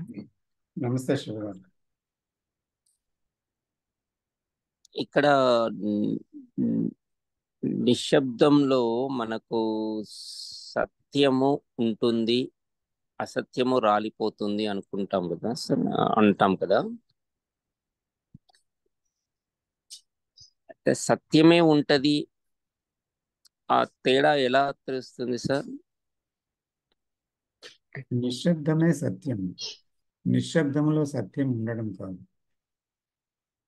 అప్పుడు ఆ నిశ్శబ్దములోనే ఉన్నప్పుడు అది ఆ నిశ్శబ్దమే మీరు అయిపోతారు. అక్కడ మీరంటూ వేరేగా లేరు. అక్కడ అంటే నిశ్శబ్దాన్ని చూస్తున్న మీరు లేరు, శబ్దాన్ని చూస్తున్న మీరు లేరు, కానీ మీరే నిశ్శబ్దం అనేటువంటిది అక్కడ వెల్లడి అవుతుందన్నమాట. కానీ నేను నిశ్శబ్దంలో ఉన్నానా లేదా అని మనస్సు చేత గుర్తింపబడేది కాదు ఆ నిశ్శబ్దం. నిశ్శబ్దానికి తెలుసు అది నిశ్శబ్దం అని. ఎందుకంటే మీరు నిశ్శబ్దమే అయినప్పుడు, నిశ్శబ్దమే మీరైనప్పుడు దానికి తెలుసు అది నిశ్శబ్దమే అని. ఎవరో వచ్చి దాన్ని వివరించక్కర్లేదు, ఎందుకంటే ఆ వివరణ అది కాదు, అది నిజ స్థితి అది. కాబట్టి ఇక్కడ వివరించడం వల్ల తెలుసుకునేది మనసు మాత్రమే. కానీ అక్కడ తెలుసుకునేవాడు లేడు. అక్కడ తెలుసుకునేవాడు ఆగిపోవడం వల్ల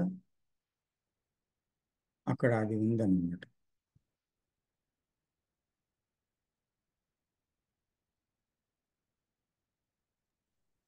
thank you sir. Welcome sir. అంటే అక్కడ మొత్తము సంభవిస్తుంది అది. అక్కడ ఇక రెండు ఉండవు, ఒకటి ఉండదు. ఒకటి అంటే అక్కడ ఒకటి కూడా ఉండదు అనుకోవచ్చా సార్? అక్కడ అంతా కేవలం రెండు లేని, ద్వితీయత లేని, రెండు అసలు లేని ఒక్కటే ఉందన్నమాట. అది అంటే అంతా ఒకటే అయినప్పుడు రెండో దాన్ని ఊహించడం ఎలాగా? ఒకటి తనకన్నా భిన్నంగా. అలాగే భిన్నమైనది ఒకదానికి చెందినది ఆ ఒక్కదాని గురించి ఎలా ఊహిస్తుంది? భిన్నమైనవి ఫ్రాగ్మెంట్స్ ఉన్నాయనుకోండి, భిన్నంగా, అదే నేనులో ఉండేది. అది లేదు అని ఎలా తెలుసుకోగలుగుతుందంటారు? భిన్నత్వంలో ఏకత్వం అనేది తెలియబడదు, ఏకత్వానికి భిన్నత్వం తెలియదు. అంటే ఆ ఒక్కటి కూడా ఒక్కటి అని ఏమి అలా చెప్పలేము. ఒకటే అంటే ఏమీ లేదని అర్థం. నథింగ్నెస్, నథింగ్, అంతా శూన్యం, నథింగ్నెస్. ఆ శూన్యం ఒక్కటే ఉంది అని అర్థం అన్నమాట. అక్కడ అంటే ఒక మాట వాడామంటే అర్థం చేసుకోవడం కోసం వాడాము అక్కడ, అంతే.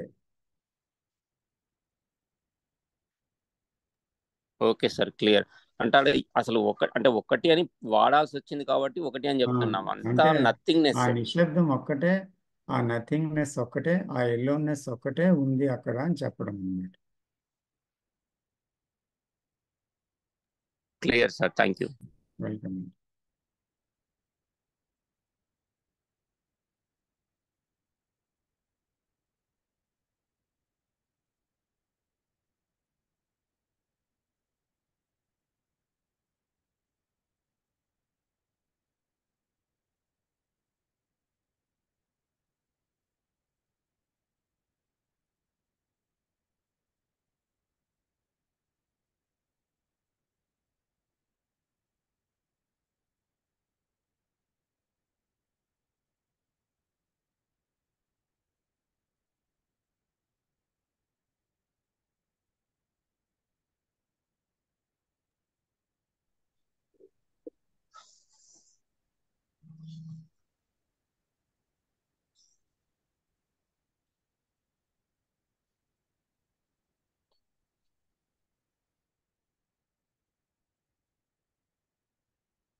ఇంకొకటి సార్, చెప్పండి సార్.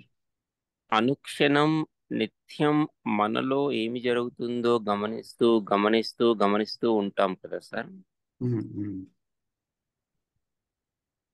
ఆ గమనించడంలో అప్పుడప్పుడు ఇదిగో ఇది జరుగుతుంది, ఈ సెల్ఫ్ మళ్ళీ కొంచెము రీజనింగ్ వస్తుంది అప్పుడప్పుడు. అది రీజనింగ్ గా ఎంక్వైరీస్ అని కూడా మరి కరెక్ట్ గా చెప్పలేము సార్. రీజనింగ్ లో ఇదా అదా అని ఒక సందిగ్ధ అవస్థ ఉంటుంది.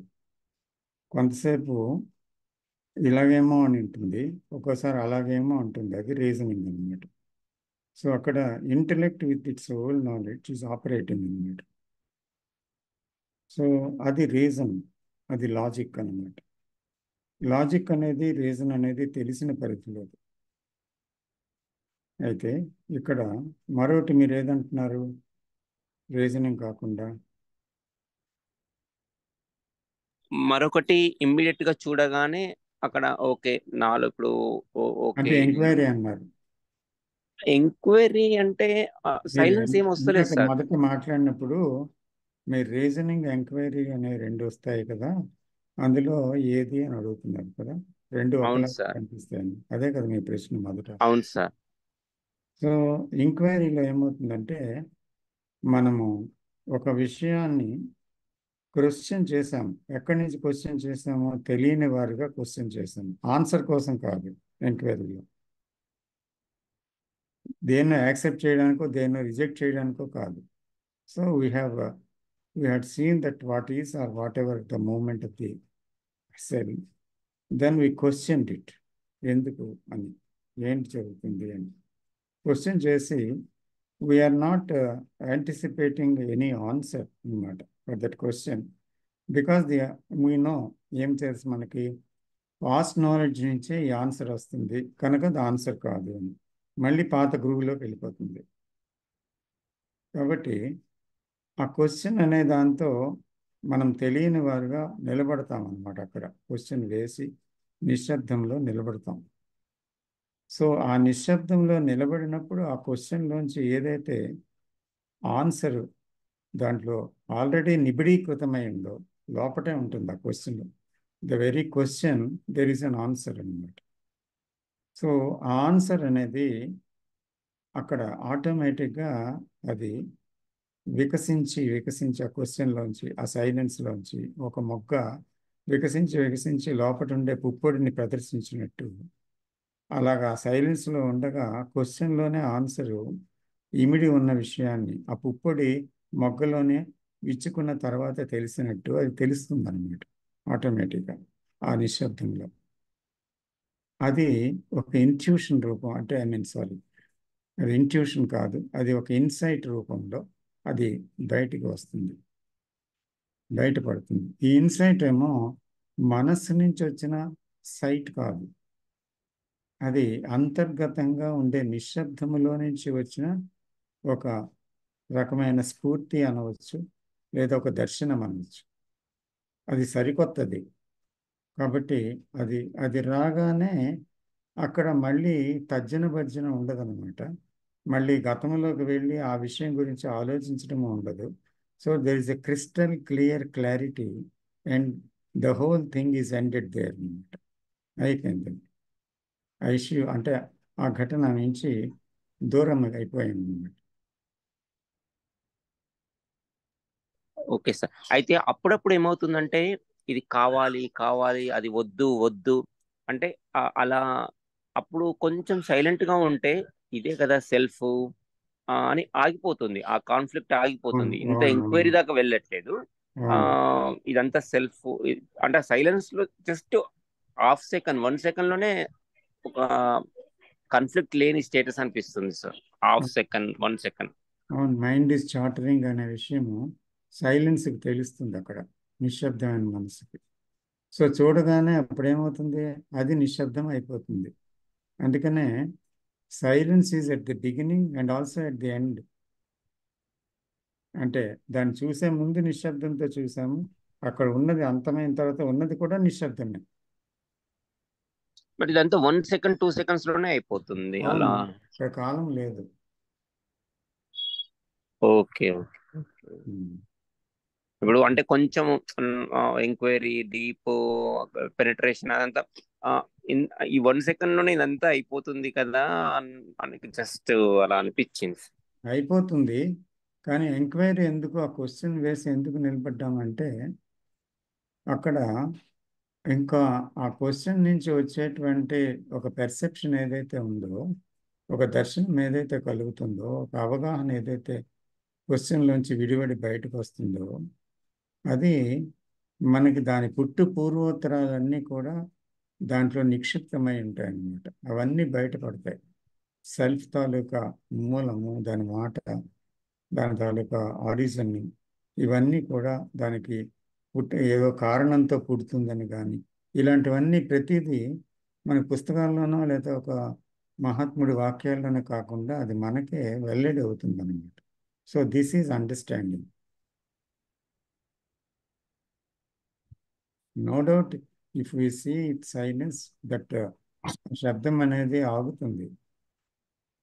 అయితే దాంతోపాటు ఒక క్వశ్చన్ వేశాను తెలియని వారుగా, గత నాలెడ్జ్తో కాకుండా తెలియని వారుగా ప్రశ్న వేసి ఆగాను. అక్కడ కూడా నిశ్శబ్దం ఉంది.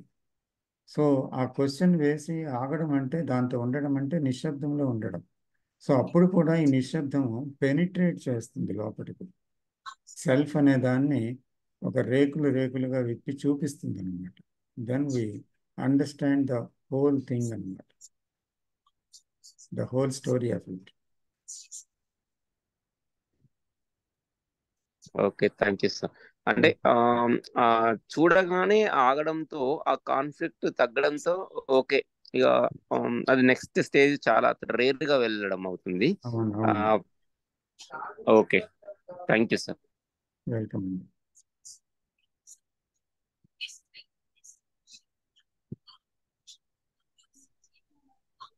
సార్ కృష్ణమూర్తి గారు.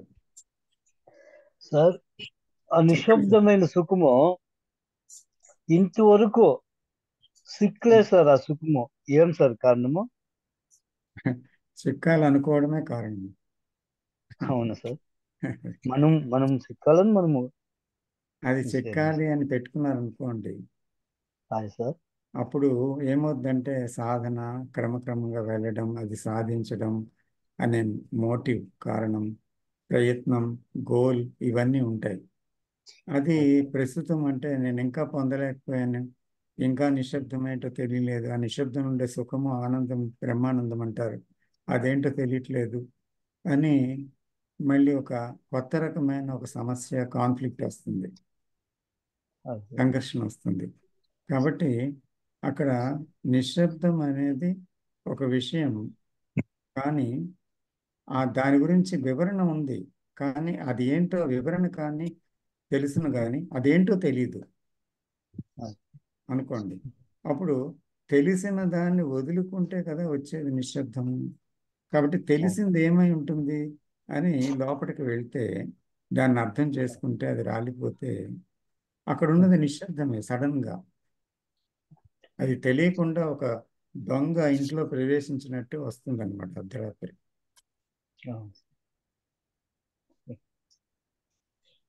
నమస్తే సార్. నమస్తే.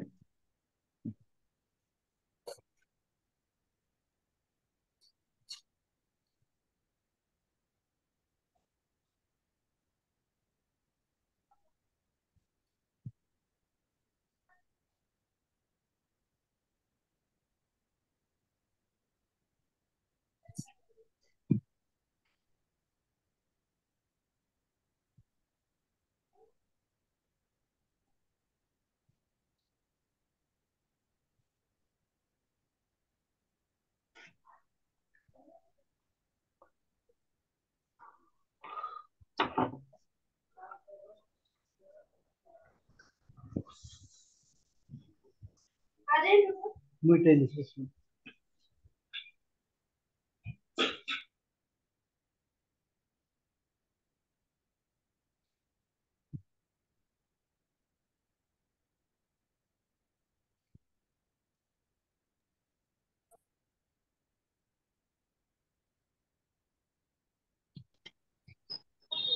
సార్ నమస్కారం సార్. చెప్పండి సార్. సార్ మీరు ఒకరోజు మీటింగ్ లో ఇప్పుడు మనకు మనస్సు అనేది అది వేగంగా పనిచేస్తున్నంత వరకు మనకి మనస్సు యొక్క భాగాలు కనిపించవు. అంటే ఇప్పుడు మీరు ఉదాహరణకి ఒక ఫ్యాన్ లో ఎన్ని రెక్కలు ఉన్నాయి ఎన్ని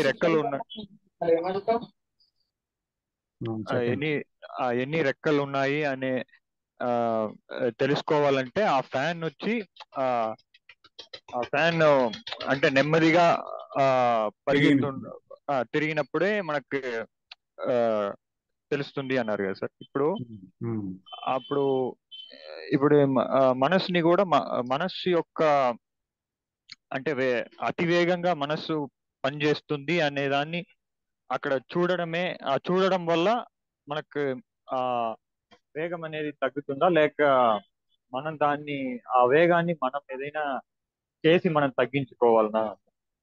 ఆ వేగాన్ని మనం ఏదైనా చేసి తగ్గించుకోవడం అనేది వీలు కాదు. అక్కడ మళ్ళీ చేసేవాడు ఉన్నాడు, ఆదర్శం ఉంది, గోల్ ఉంది, ప్రయత్నం ఉంది. అందువల్ల ఆ ప్రయత్నం ముందు ప్రయత్నించేవాడు ఉన్నాడు. కాబట్టి మనసుని ఆ విధంగా మళ్ళించే ప్రయత్నం చేస్తే అది మరింత గోల పెడుతుంది అన్నమాట. మరి అది కూడా ఒక శబ్దమే అవుతుంది. అది కూడా చూడడం కాదు. కాబట్టి అప్పటికే మనస్సు దాంట్లో శ్రద్ధావంతంగా మనం ఇదేనైనా చూస్తున్నప్పుడు మనసు దానికదే ఒక నిశ్శబ్దాన్ని పొందుతుంది అన్నమాట. అంటే ఒక నిశ్శబ్దంలోకి వస్తుంది.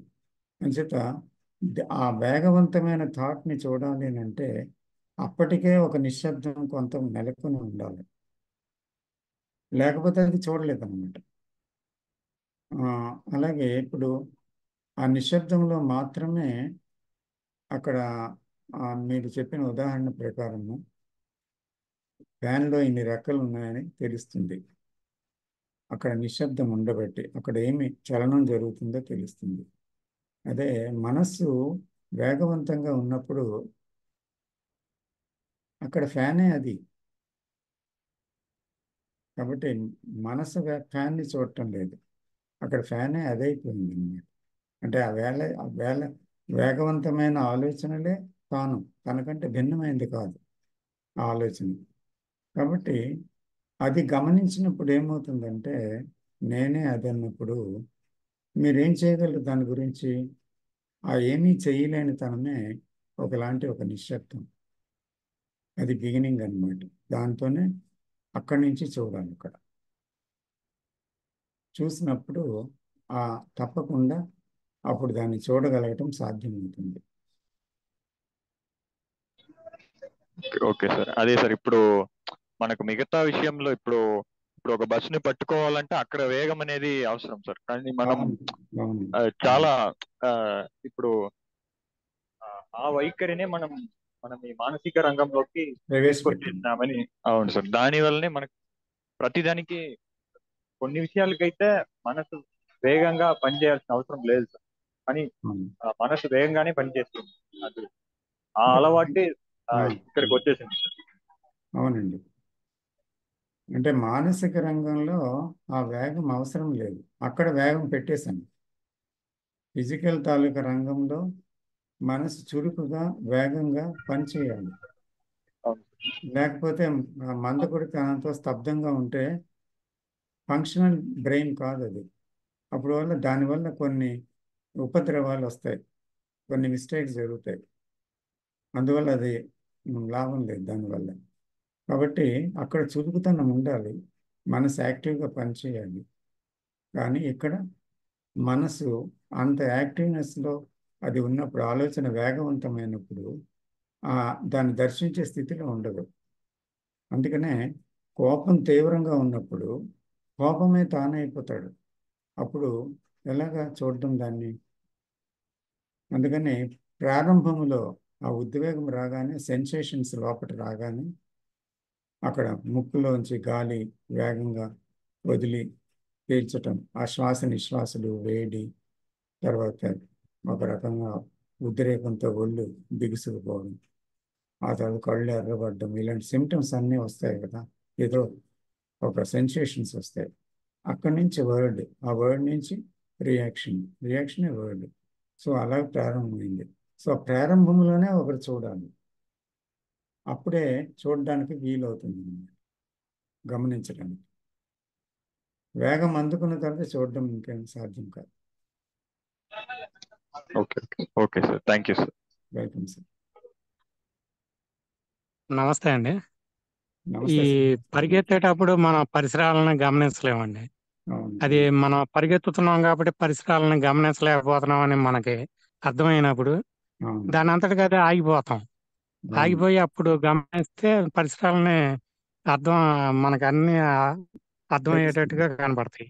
అవును సార్. అక్కడ ఎఫర్ట్ ఏమి ఉండదు, ఒక అవగాహన ఒకటే మనల్ని ఆపేసేది. అవును. అవును.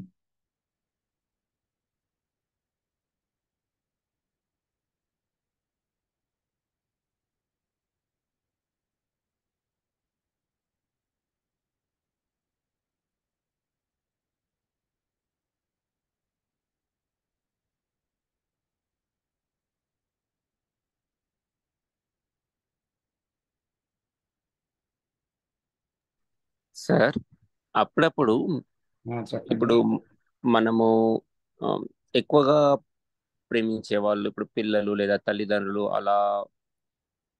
అలాంటప్పుడు ఆ కాంటెక్స్ట్ లో ఉమ్. ఇప్పుడు పెద్దలను, తల్లిదండ్రులు కానీ పెద్దలను కానీ కొంచెం టెన్షన్ తీసుకోవద్దు, తొందర రియాక్ట్ కావద్దు అని చెప్తూ ఉండి, వాళ్ళు ఎప్పుడు ఇమ్మీడియట్ గా ఎప్పుడన్నా కోపం రాగానే మనము కూడా ఇమ్మీడియట్ గా అది కోపం ఎందుకు అని మళ్ళీ వాళ్ళను చాలా జాగ్రత్తగా చూసుకుంటాము అనే ఉద్దేశంలో వాళ్ళకు కోపం రాగానే అది కోపం ఎందుకు, టెన్షన్ ఎందుకు అని మనం ఇమ్మీడియట్ గా అంటే సెల్ఫ్ వచ్చి అదో నా దగ్గర నుండి కూడా ఒక రియాక్ట్ వస్తున్నది, వాళ్ళకి అందుకు టెన్షన్ ఎందుకు అని చెప్పేది కూడా ఒక రియాక్ట్. ఉమ్. ఉమ్. అవును. అంటే అక్కడ తనలో ఉన్న సెల్ఫ్, వాళ్ళలో ఉన్న సెల్ఫ్ ఒకటే కదా. ఆ కోపం వేరు, ఈ కోపం వేరు కాదు, సినారియస్ వేరు అవ్వచ్చు, కానీ కోపం అనేది ఒకటే, భయం అనేది ఒకటే. కాబట్టి ఆ భయాన్ని గురించో కోపం గురించో నాకు అర్థమైతే అయినంత మాత్రాన్ని అంతవరకు దాన్ని చూస్తున్నాను కనుక తెలిస్తే, ఒక వ్యక్తి మాట్లాడాడు అనుకోండి, మాట్లాడితే ఏంటి, అది ఒక చిరాకు వస్తుంది. మీరు చెప్పిన సమీప బాంధవ్యాలే ఉదాహరణకు తీసుకుంటే, ఒక భార్యో లేకపోతే పిల్లలో లేకపోతే తల్లిదండ్రులు ఒక మాట అవగాహన లేకుండా ఒక ఎమోషన్కి గురయ్యారు అనుకోండి, అప్పుడు దాన్ని మనం ఎలా చూస్తాం? గతంతో చూడడం వల్ల మనకి మళ్ళీ తిరిగి ఆ ఆ రకమైన రియాక్షన్ వస్తుంది, చిరాకు పడతాం మళ్ళీ వాళ్ళ మీద. లేదా ఒక జ్ఞానంతో, అంటే జ్ఞానం అంటే అజ్ఞానాన్ని అర్థం చేసుకున్న కొంత అవగాహనతో చూడడం వల్ల ఎందుకు అంత ఆవేశం అని, అది అవసరమా అని ఇలాగా మాట్లాడతాం. అంటే అది భరించలేక అంటున్నామా? అది కూడా భరించలేక, లేదా అంటే వాళ్ళు ఒక శారీరక మైన ఒక బలహీనత, రోగము, బలహీనత వల్ల, ముసలితనం వల్ల, లేకపోతే ఒక మానసిక అలజడి వల్ల, లేకపోతే ఏదైనా ఒక ఘటన వెనకాతల, దాని వెనకాతల ఉన్న ఒక కారణము, ఏదో ఘటన ఉందో, లేకపోతే ఏదైనా కావచ్చు, లేకపోతే ఒక అభిప్రాయము, ఏదైనా దాంతో మాట్లాడుతున్నారని మనకి మన గురించి తెలిసిన అవగాహన ఉండడం వల్ల, ఆ అవగాహనతో వారి మనస్సు అదే గనక అలా చూడగలమా అనేది, అది జ్ఞానం. అలా చూస్తే అప్పుడు అవును, అదే అక్కడ వచ్చింది అని చూస్తాం. కానీ తిరిగి వాళ్ళకి ఆ, గసరము, లేదా అంటే అవసరమానము, ఆ, లేదా అక్కడి నుంచి దూరంగా వెళ్ళిపోము, లేదా వాళ్ళకి నొచ్చుకునే ఏ మాటైనా ఆడము, ఏది చేయము. అలాగని ఒక మనం చూసిన ఒక దర్శనాన్ని వాళ్ళతో అప్పుడు మాట్లాడము, ఎందుకంటే వాళ్ళ మనసు రిసెప్టివిటీ స్టేట్లో లేదు. ఎందుకంటే ఒక ఉద్వేగ భరితంగా ఉంది, ఏదో ఎఫెక్ట్ అయింది మైండ్లో. సో ఆ మైండ్ రిసెప్టివిటీ లేదు, దాన్ని మనం చెప్పిన దాన్ని తీసుకుని అర్థం చేసుకునే విషయము కాదు అది. అందువల్ల మనకి తెలిసిన ఒక జ్ఞానము ఏదైతే ఉందో దాంతోనే రియాక్ట్ అవ్వటం ఒకటి ఉంది. తర్వాత మనకి తెలిసిన వాట్ ఈజ్ గురించి ఒక అవగాహనతో ఒక ఆ, అది వాళ్ళకి లేదేమి అనేటువంటి ఒక చిరాకు కూడా అక్కడి నుంచి వచ్చే అవకాశం ఉంది మీరు చెప్పినట్లు. కాబట్టి దేని నుంచి వచ్చినా అది చిరాకే కదా. కాబట్టి మనకి నిజంగా అవగాహన వాట్ ఈజ్ గురించి, మన గురించి మనకు అర్థం అవుతుంటే అప్పుడు ఎదుటి వాళ్ళ గురించి కూడా మనకు ఆ క్షణమే అర్థమైందని అర్థం. అప్పుడు మనకంటే వాళ్ళు భిన్నం కాదు కదా. అప్పుడు ఏ రకమైన ఒక ప్రతిస్పందన మన నుంచి ఉదయించదు.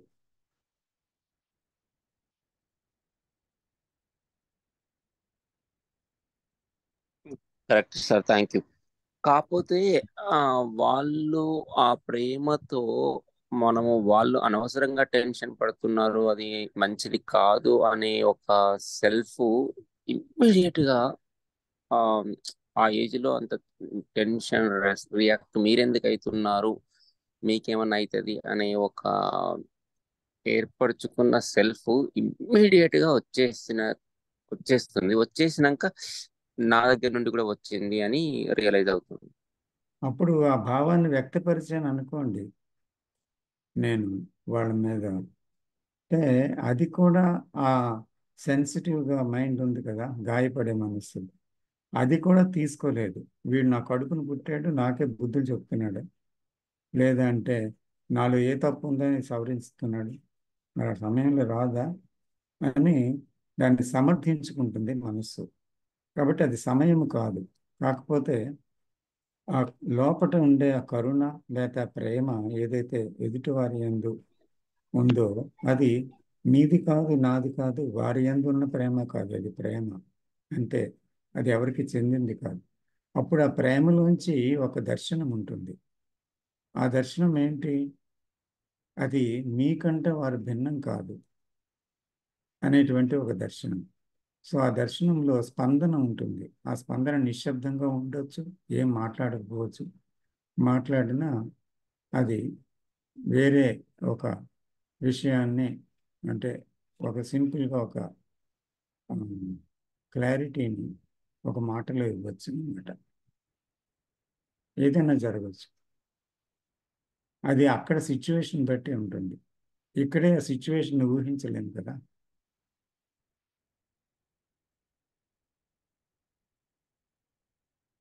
But whatever action comes from that love or intelligence or that nothingness or silence is the right action. Correct sir, thank you. అంటే ఇలాంటి సిచ్యుయేషన్ లో మనసు వేగంగా వెళ్తుందా, లేదా నిశ్శబ్దంగా వెళ్తేనే అంత అవగాహనతోని చూడగలుగుతుంది. నిశ్శబ్దంగా ఉంటేనే అక్కడ ఆ నిశ్శబ్దంలో ఒక చురుకుదనం ఉంది, ఆ నిశ్శబ్దంలో ఒక కదలిక ఉంది, ఆ నిశ్శబ్దానికి ఒక మూవ్మెంట్ ఉంది. కానీ ఆ మూవ్మెంట్, ఆ కదలిక శబ్దానికి సంబంధించిన నేను అనే కేంద్రం నుంచి పుట్టింది కాదు. కాబట్టి ఆ అవేర్నెస్ అనేది నిద్ర కాదు, అది జాగృతి, ఎరుక. అంటే పూర్తిగా మెలకువ స్థితిలో నుంచి చూస్తుంది. అందుకని ఆ మెలకువలో మళ్ళీ గత జ్ఞానము జోడింపబడదు, లేదా తన గురించి ఒక అభిప్రాయం కానీ ఇతరుని గురించి ఒక అభిప్రాయం కానీ రాదు అక్కడ. కాబట్టి అభిప్రాయ రహితంగా అక్కడ చూడగలుగుతుంది అన్నమాట. అదే నేను లేని ఒక చూపు అన్నమాట. అలా చూసినప్పుడు అక్కడ ఉన్నది నిశ్శబ్దమే, ఆ నిశ్శబ్దమే చర్య చేస్తుంది అక్కడ. Okay, okay.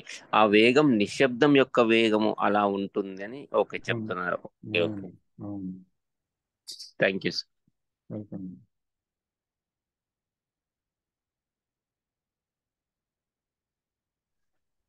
సార్ కృష్ణమూర్తి గారు చెప్పండి. సార్ ఇప్పుడు ఆ నిశ్శబ్దానికి సంబంధించి పుట్టినవాడనే సార్ నేను. నిశ్శబ్దము నిశ్శబ్దానికి సంబంధమైన వాడనే నేను.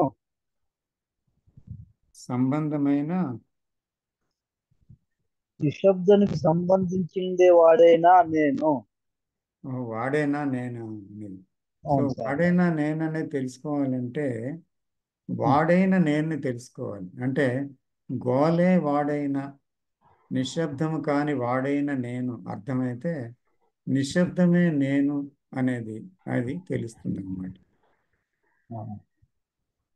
అవును. అవును. కానీ అది ఎవరో చెప్పినటువంటి మాటగా తెలిస్తే దానివల్ల ఏ ప్రయోజనం లేదు. అది సార్. శాస్త్రాలు చెప్పాయి, మహాత్ములు చెప్పారు, ఏమైంది? అలాగే ఉంది కదా మన జీవితం. అవును. అందుకే మాట విషయం కాదు, వివరణ వివరింపబడే విషయం కాదు, వస్తువు కాదు. కాబట్టి అది ఆగిపోతే అది నిజమేంటో బయటపడుతుంది.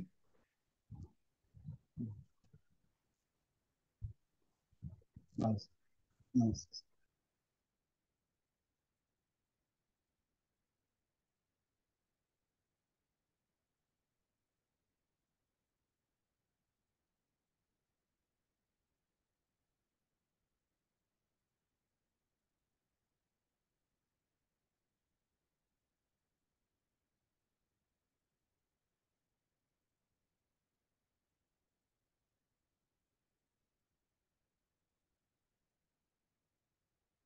ఇంకెవరు మాట్లాడతారండి?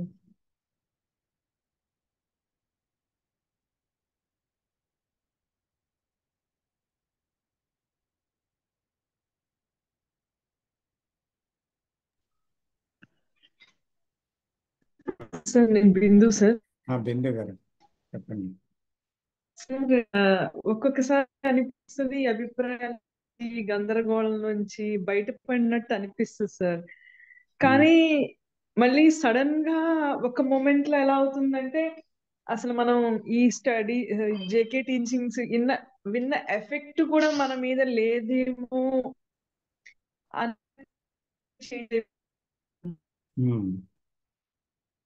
అనిపిస్తుంది.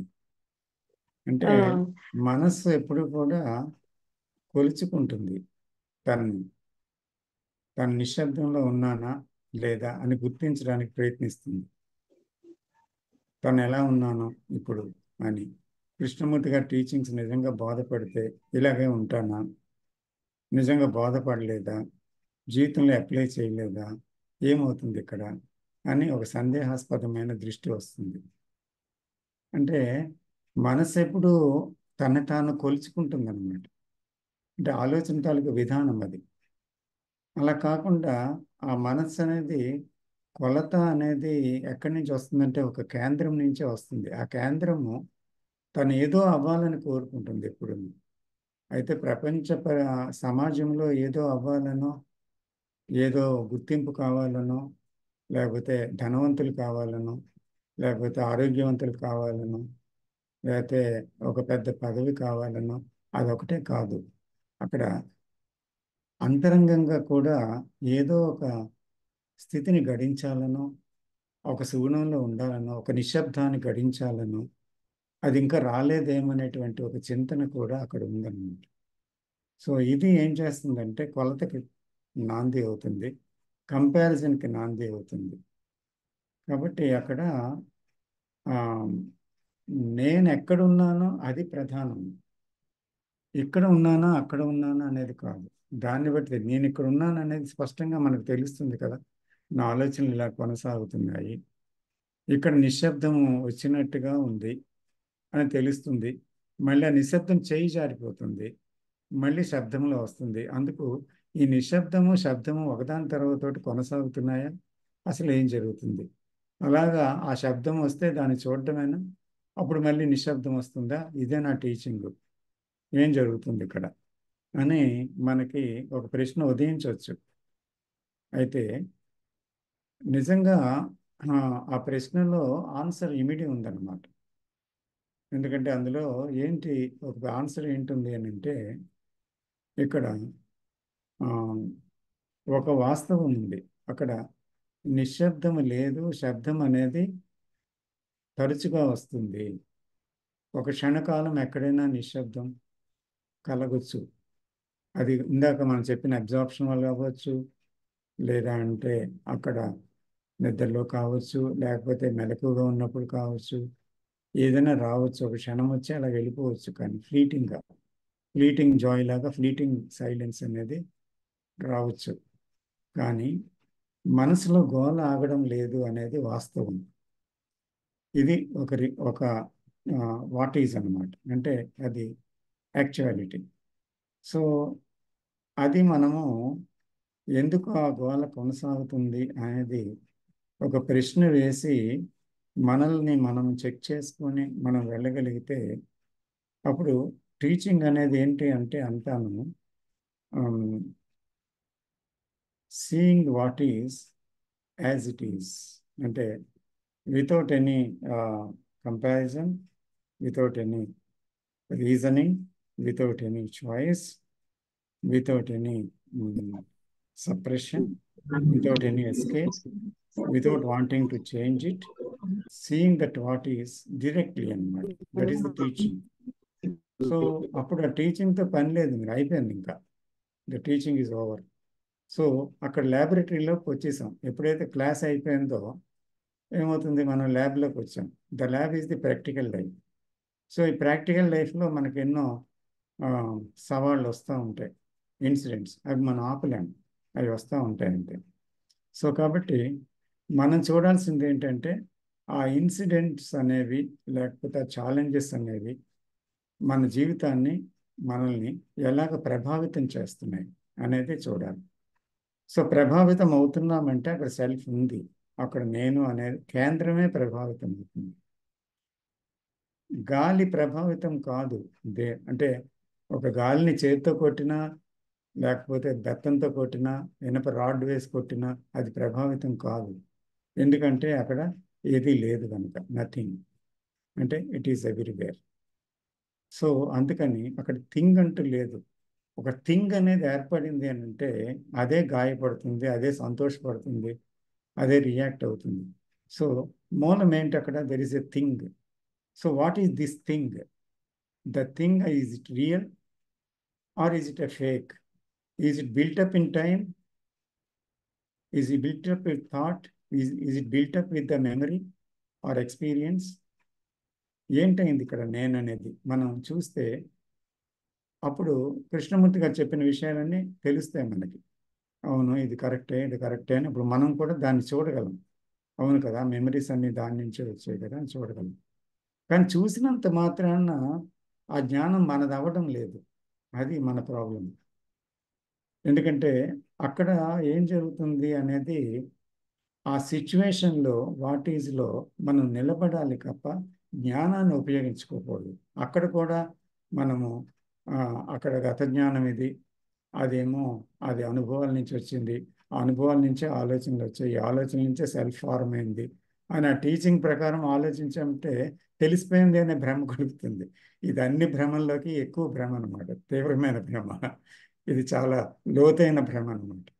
సో కాబట్టి అది చూడాలన్నమాట. మనం దాన్ని అర్థమవుతుంది అని చూస్తున్నామా, అర్థం అయిపోయింది అని, లేదా అంటే అది ఒక పాయింటర్ అని చూస్తున్నామా.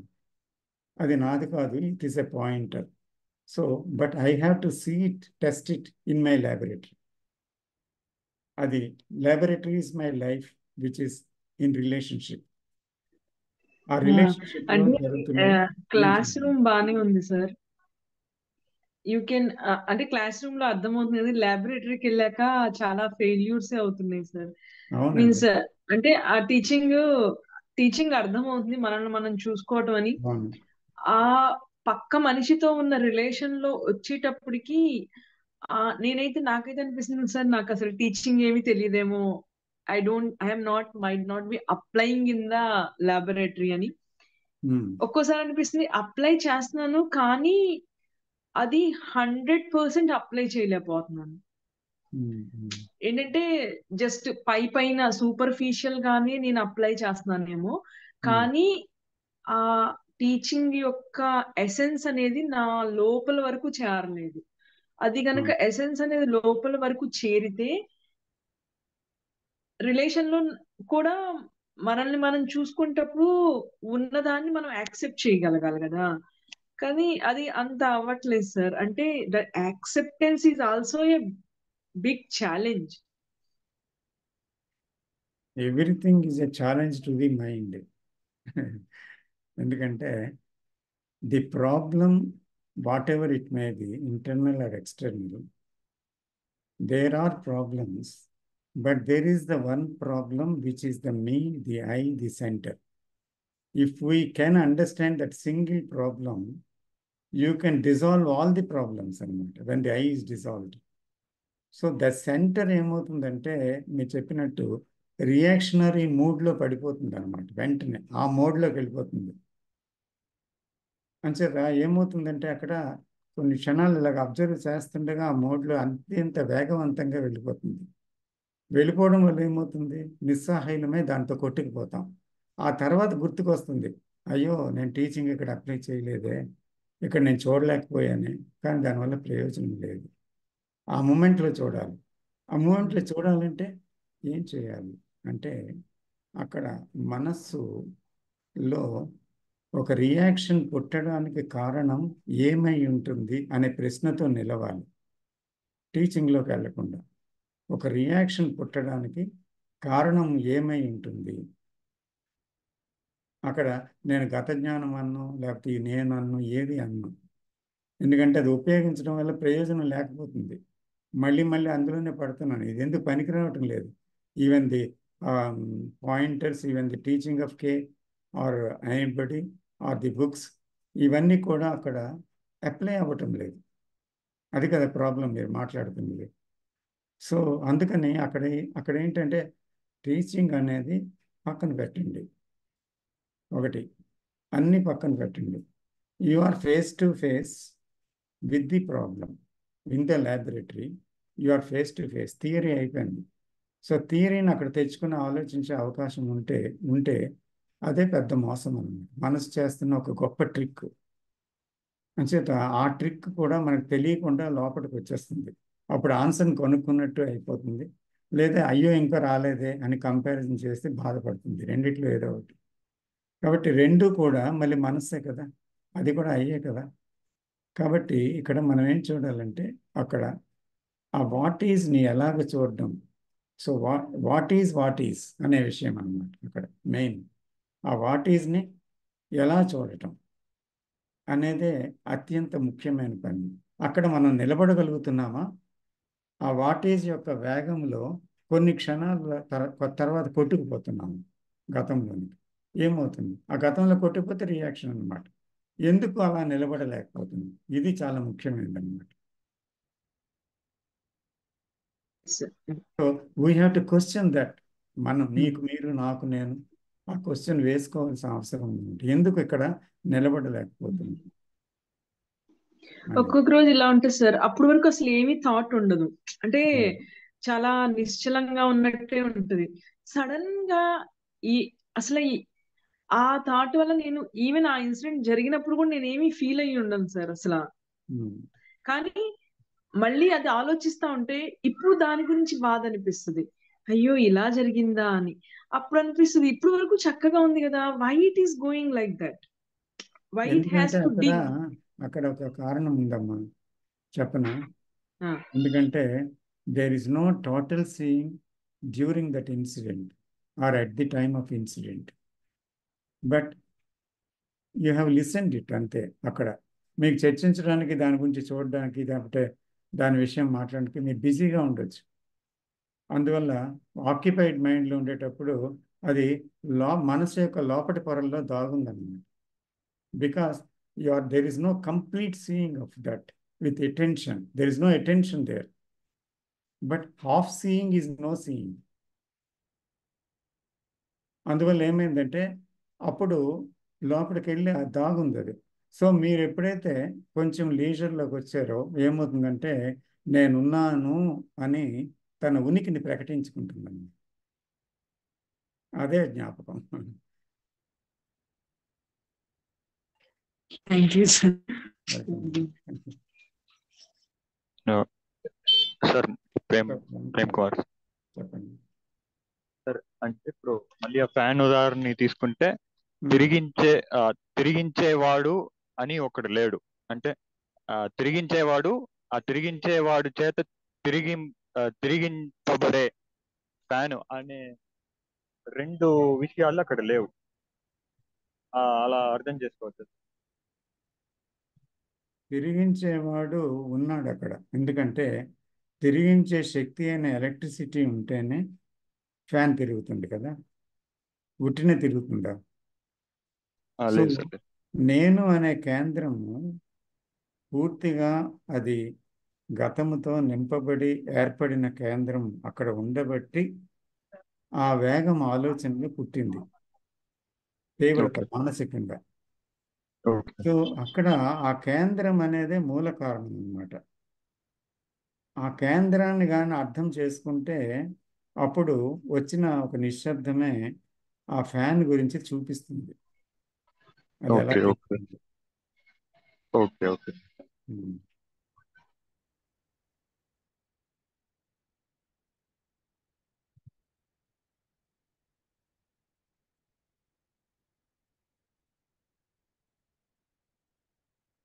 ఇంకెవరు మాట్లాడతారా?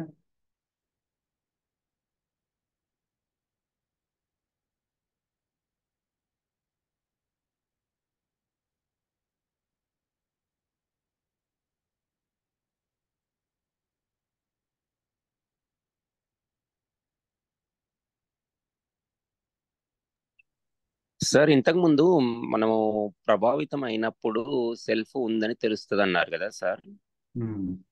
అయితే ఆ ప్రభావితం అయినప్పుడు ఆ సెల్ఫ్ స్ట్రాంగ్ సెల్ఫ్ లేదా మీడియం సెల్ఫ్, లైట్ సెల్ఫ్ అంటే చూడడము వల్ల అట్లా ఏమైనా క్లాసిఫై చేయొచ్చా సార్? సెల్ఫ్ అంటే సెల్ఫే, అందులో ఇలా ఉండదు అంతేనా? అంటే ఆ సెల్ఫ్లో అంతర్వులు ఉంటాయా అని మీరు అడుగుతున్నారు. సెల్ఫ్ లో ఇప్పుడు చాలా దర్శనం అవుతూ ఉంటే అయినా కూడా సెల్ఫ్ వస్తుంది, ఆ ప్రభావితం ఉంటది.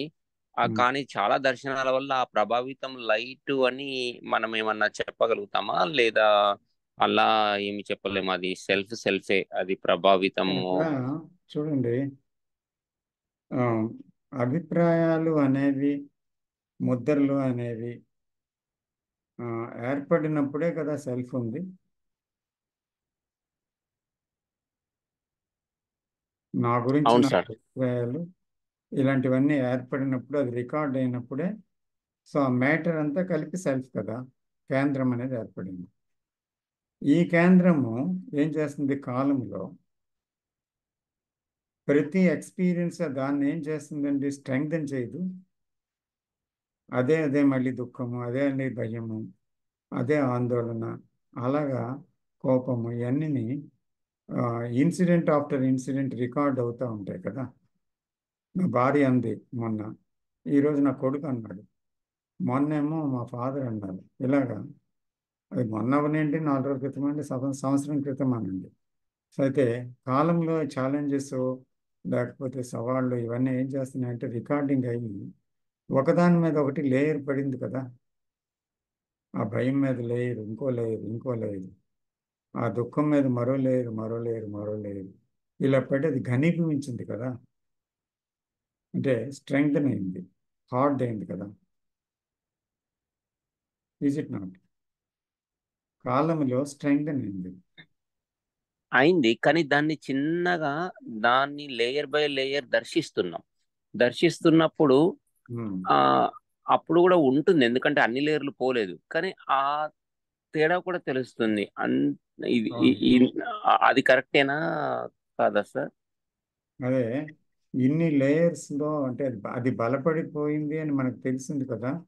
మనం చూస్తుండగా ఏమవుతుందంటే ఒక్కొక్క దర్శనము రైట్ సీయింగ్ అని మనం చెప్పొచ్చు. అది రాంగ్ సీయింగ్ ఏంటి? సెల్ఫ్తో చూసి జడ్జి చేయడం. రైట్ సీయింగ్ ఏంటి? నిశ్శబ్దంలో ఉన్నదాన్ని చూడగలగటం. That is right seeing. అంటే అక్కడ చాయిస్ లేదు, అక్కడ వ్యాఖ్యానం లేదు, విశ్లేషణ లేదు, విమర్శ లేదు, జడ్జ్మెంట్ లేదు. సో ఆ సీయింగ్లో ఏమైంది? There is an understanding about a fact which is now. It is there now before you. So you understand that fact immediately in that's very scene.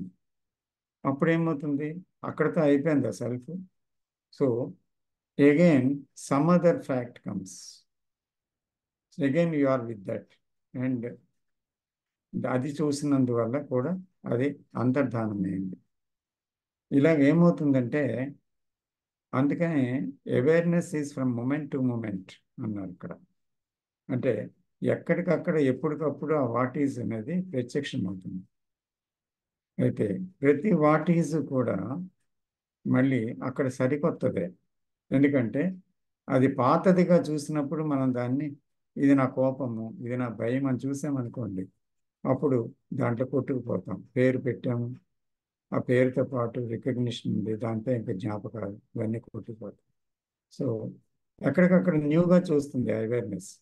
కాబట్టి అక్కడ చూడడం వల్ల ఏమైందంటే ఆ what is అంతమైంది.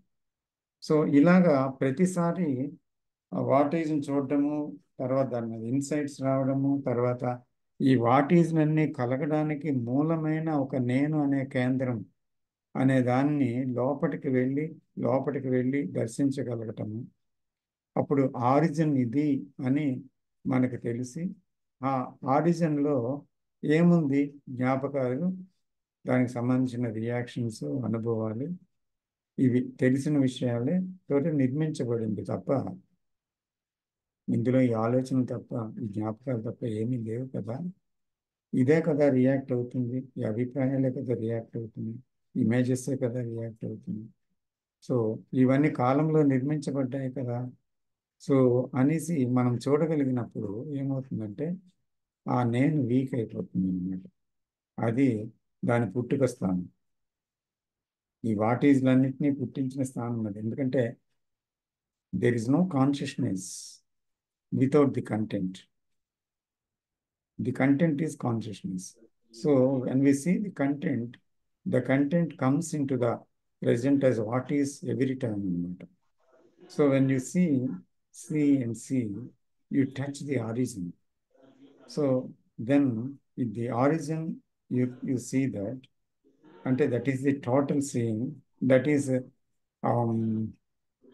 seeing with bird's eye view అంటున్నారు కృష్ణమూర్తి గారు. అదే మొత్తము అంతటినీ ఒక్కసారి పక్షి ఎలాగైతే కిందనున్నది ఒక చెట్టునో ఒక పొట్టునో చూడదు, చాలా ప్రదేశాన్ని ఒక్కసారే చూడగలుగుతుంది. అలాగా ఆ సమయంలో ఆ అంతరంగంలో ఉన్న నేను ఏదైతే ఉందో ఆ సెల్ఫ్ అనే కేంద్రం ఇది కదా పనిచేసి ఇవన్నీ సృష్టిస్తుంది. ఇవన్నిటినీ కలిగి ఉండబట్టే అది ఉంది ఈ కంటెంట్ అంతా. కంటెంట్ లేకపోతే కాన్షియస్నెస్ ఎక్కడ ఉంది? సో అందుకని ఇదే మూల కారణం కదా అని అర్థమవుతుంది. సో కాబట్టి అది అర్థమైన వెంటనే మనం చాలా డెప్త్లో అండర్స్టాండింగ్ అయ్యి సైలెన్స్ అనేది ప్రివైల్ అవుతుంది.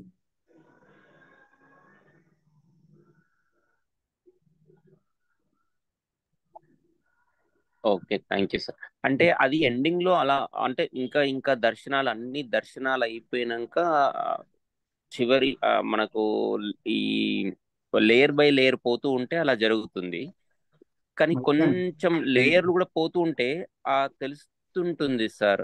ఆ లేయర్స్ అంటే ఆ ఇంటెన్సిటీ, సెల్ఫ్ యొక్క ఇంటెన్సిటీ తగ్గింది, కొంచెం వీక్ అయింది అన్నది కూడా తెలుస్తూ ఉన్నది సార్. తెలుస్తుంది. ఎందుకంటే ఫ్రీక్వెంట్ గా రియాక్షన్స్ రావు, ఫ్రీక్వెంట్ ఎస్ గా సార్, స్పందన రాదు గతం నుంచి. Correct sir. అది తెలుస్తుంది, చాలా క్లియర్ గా తెలుస్తుంది. కాన్ఫ్లిక్ట్ కూడా తక్కువ అవడము, తక్కువ అవడం, రియాక్ట్ తక్కువ అవడము, సైలెన్స్ పెరగడము, తర్వాత ప్రతి దాన్ని వినగలగడం, అలాంటివన్నీ వస్తాయి. అది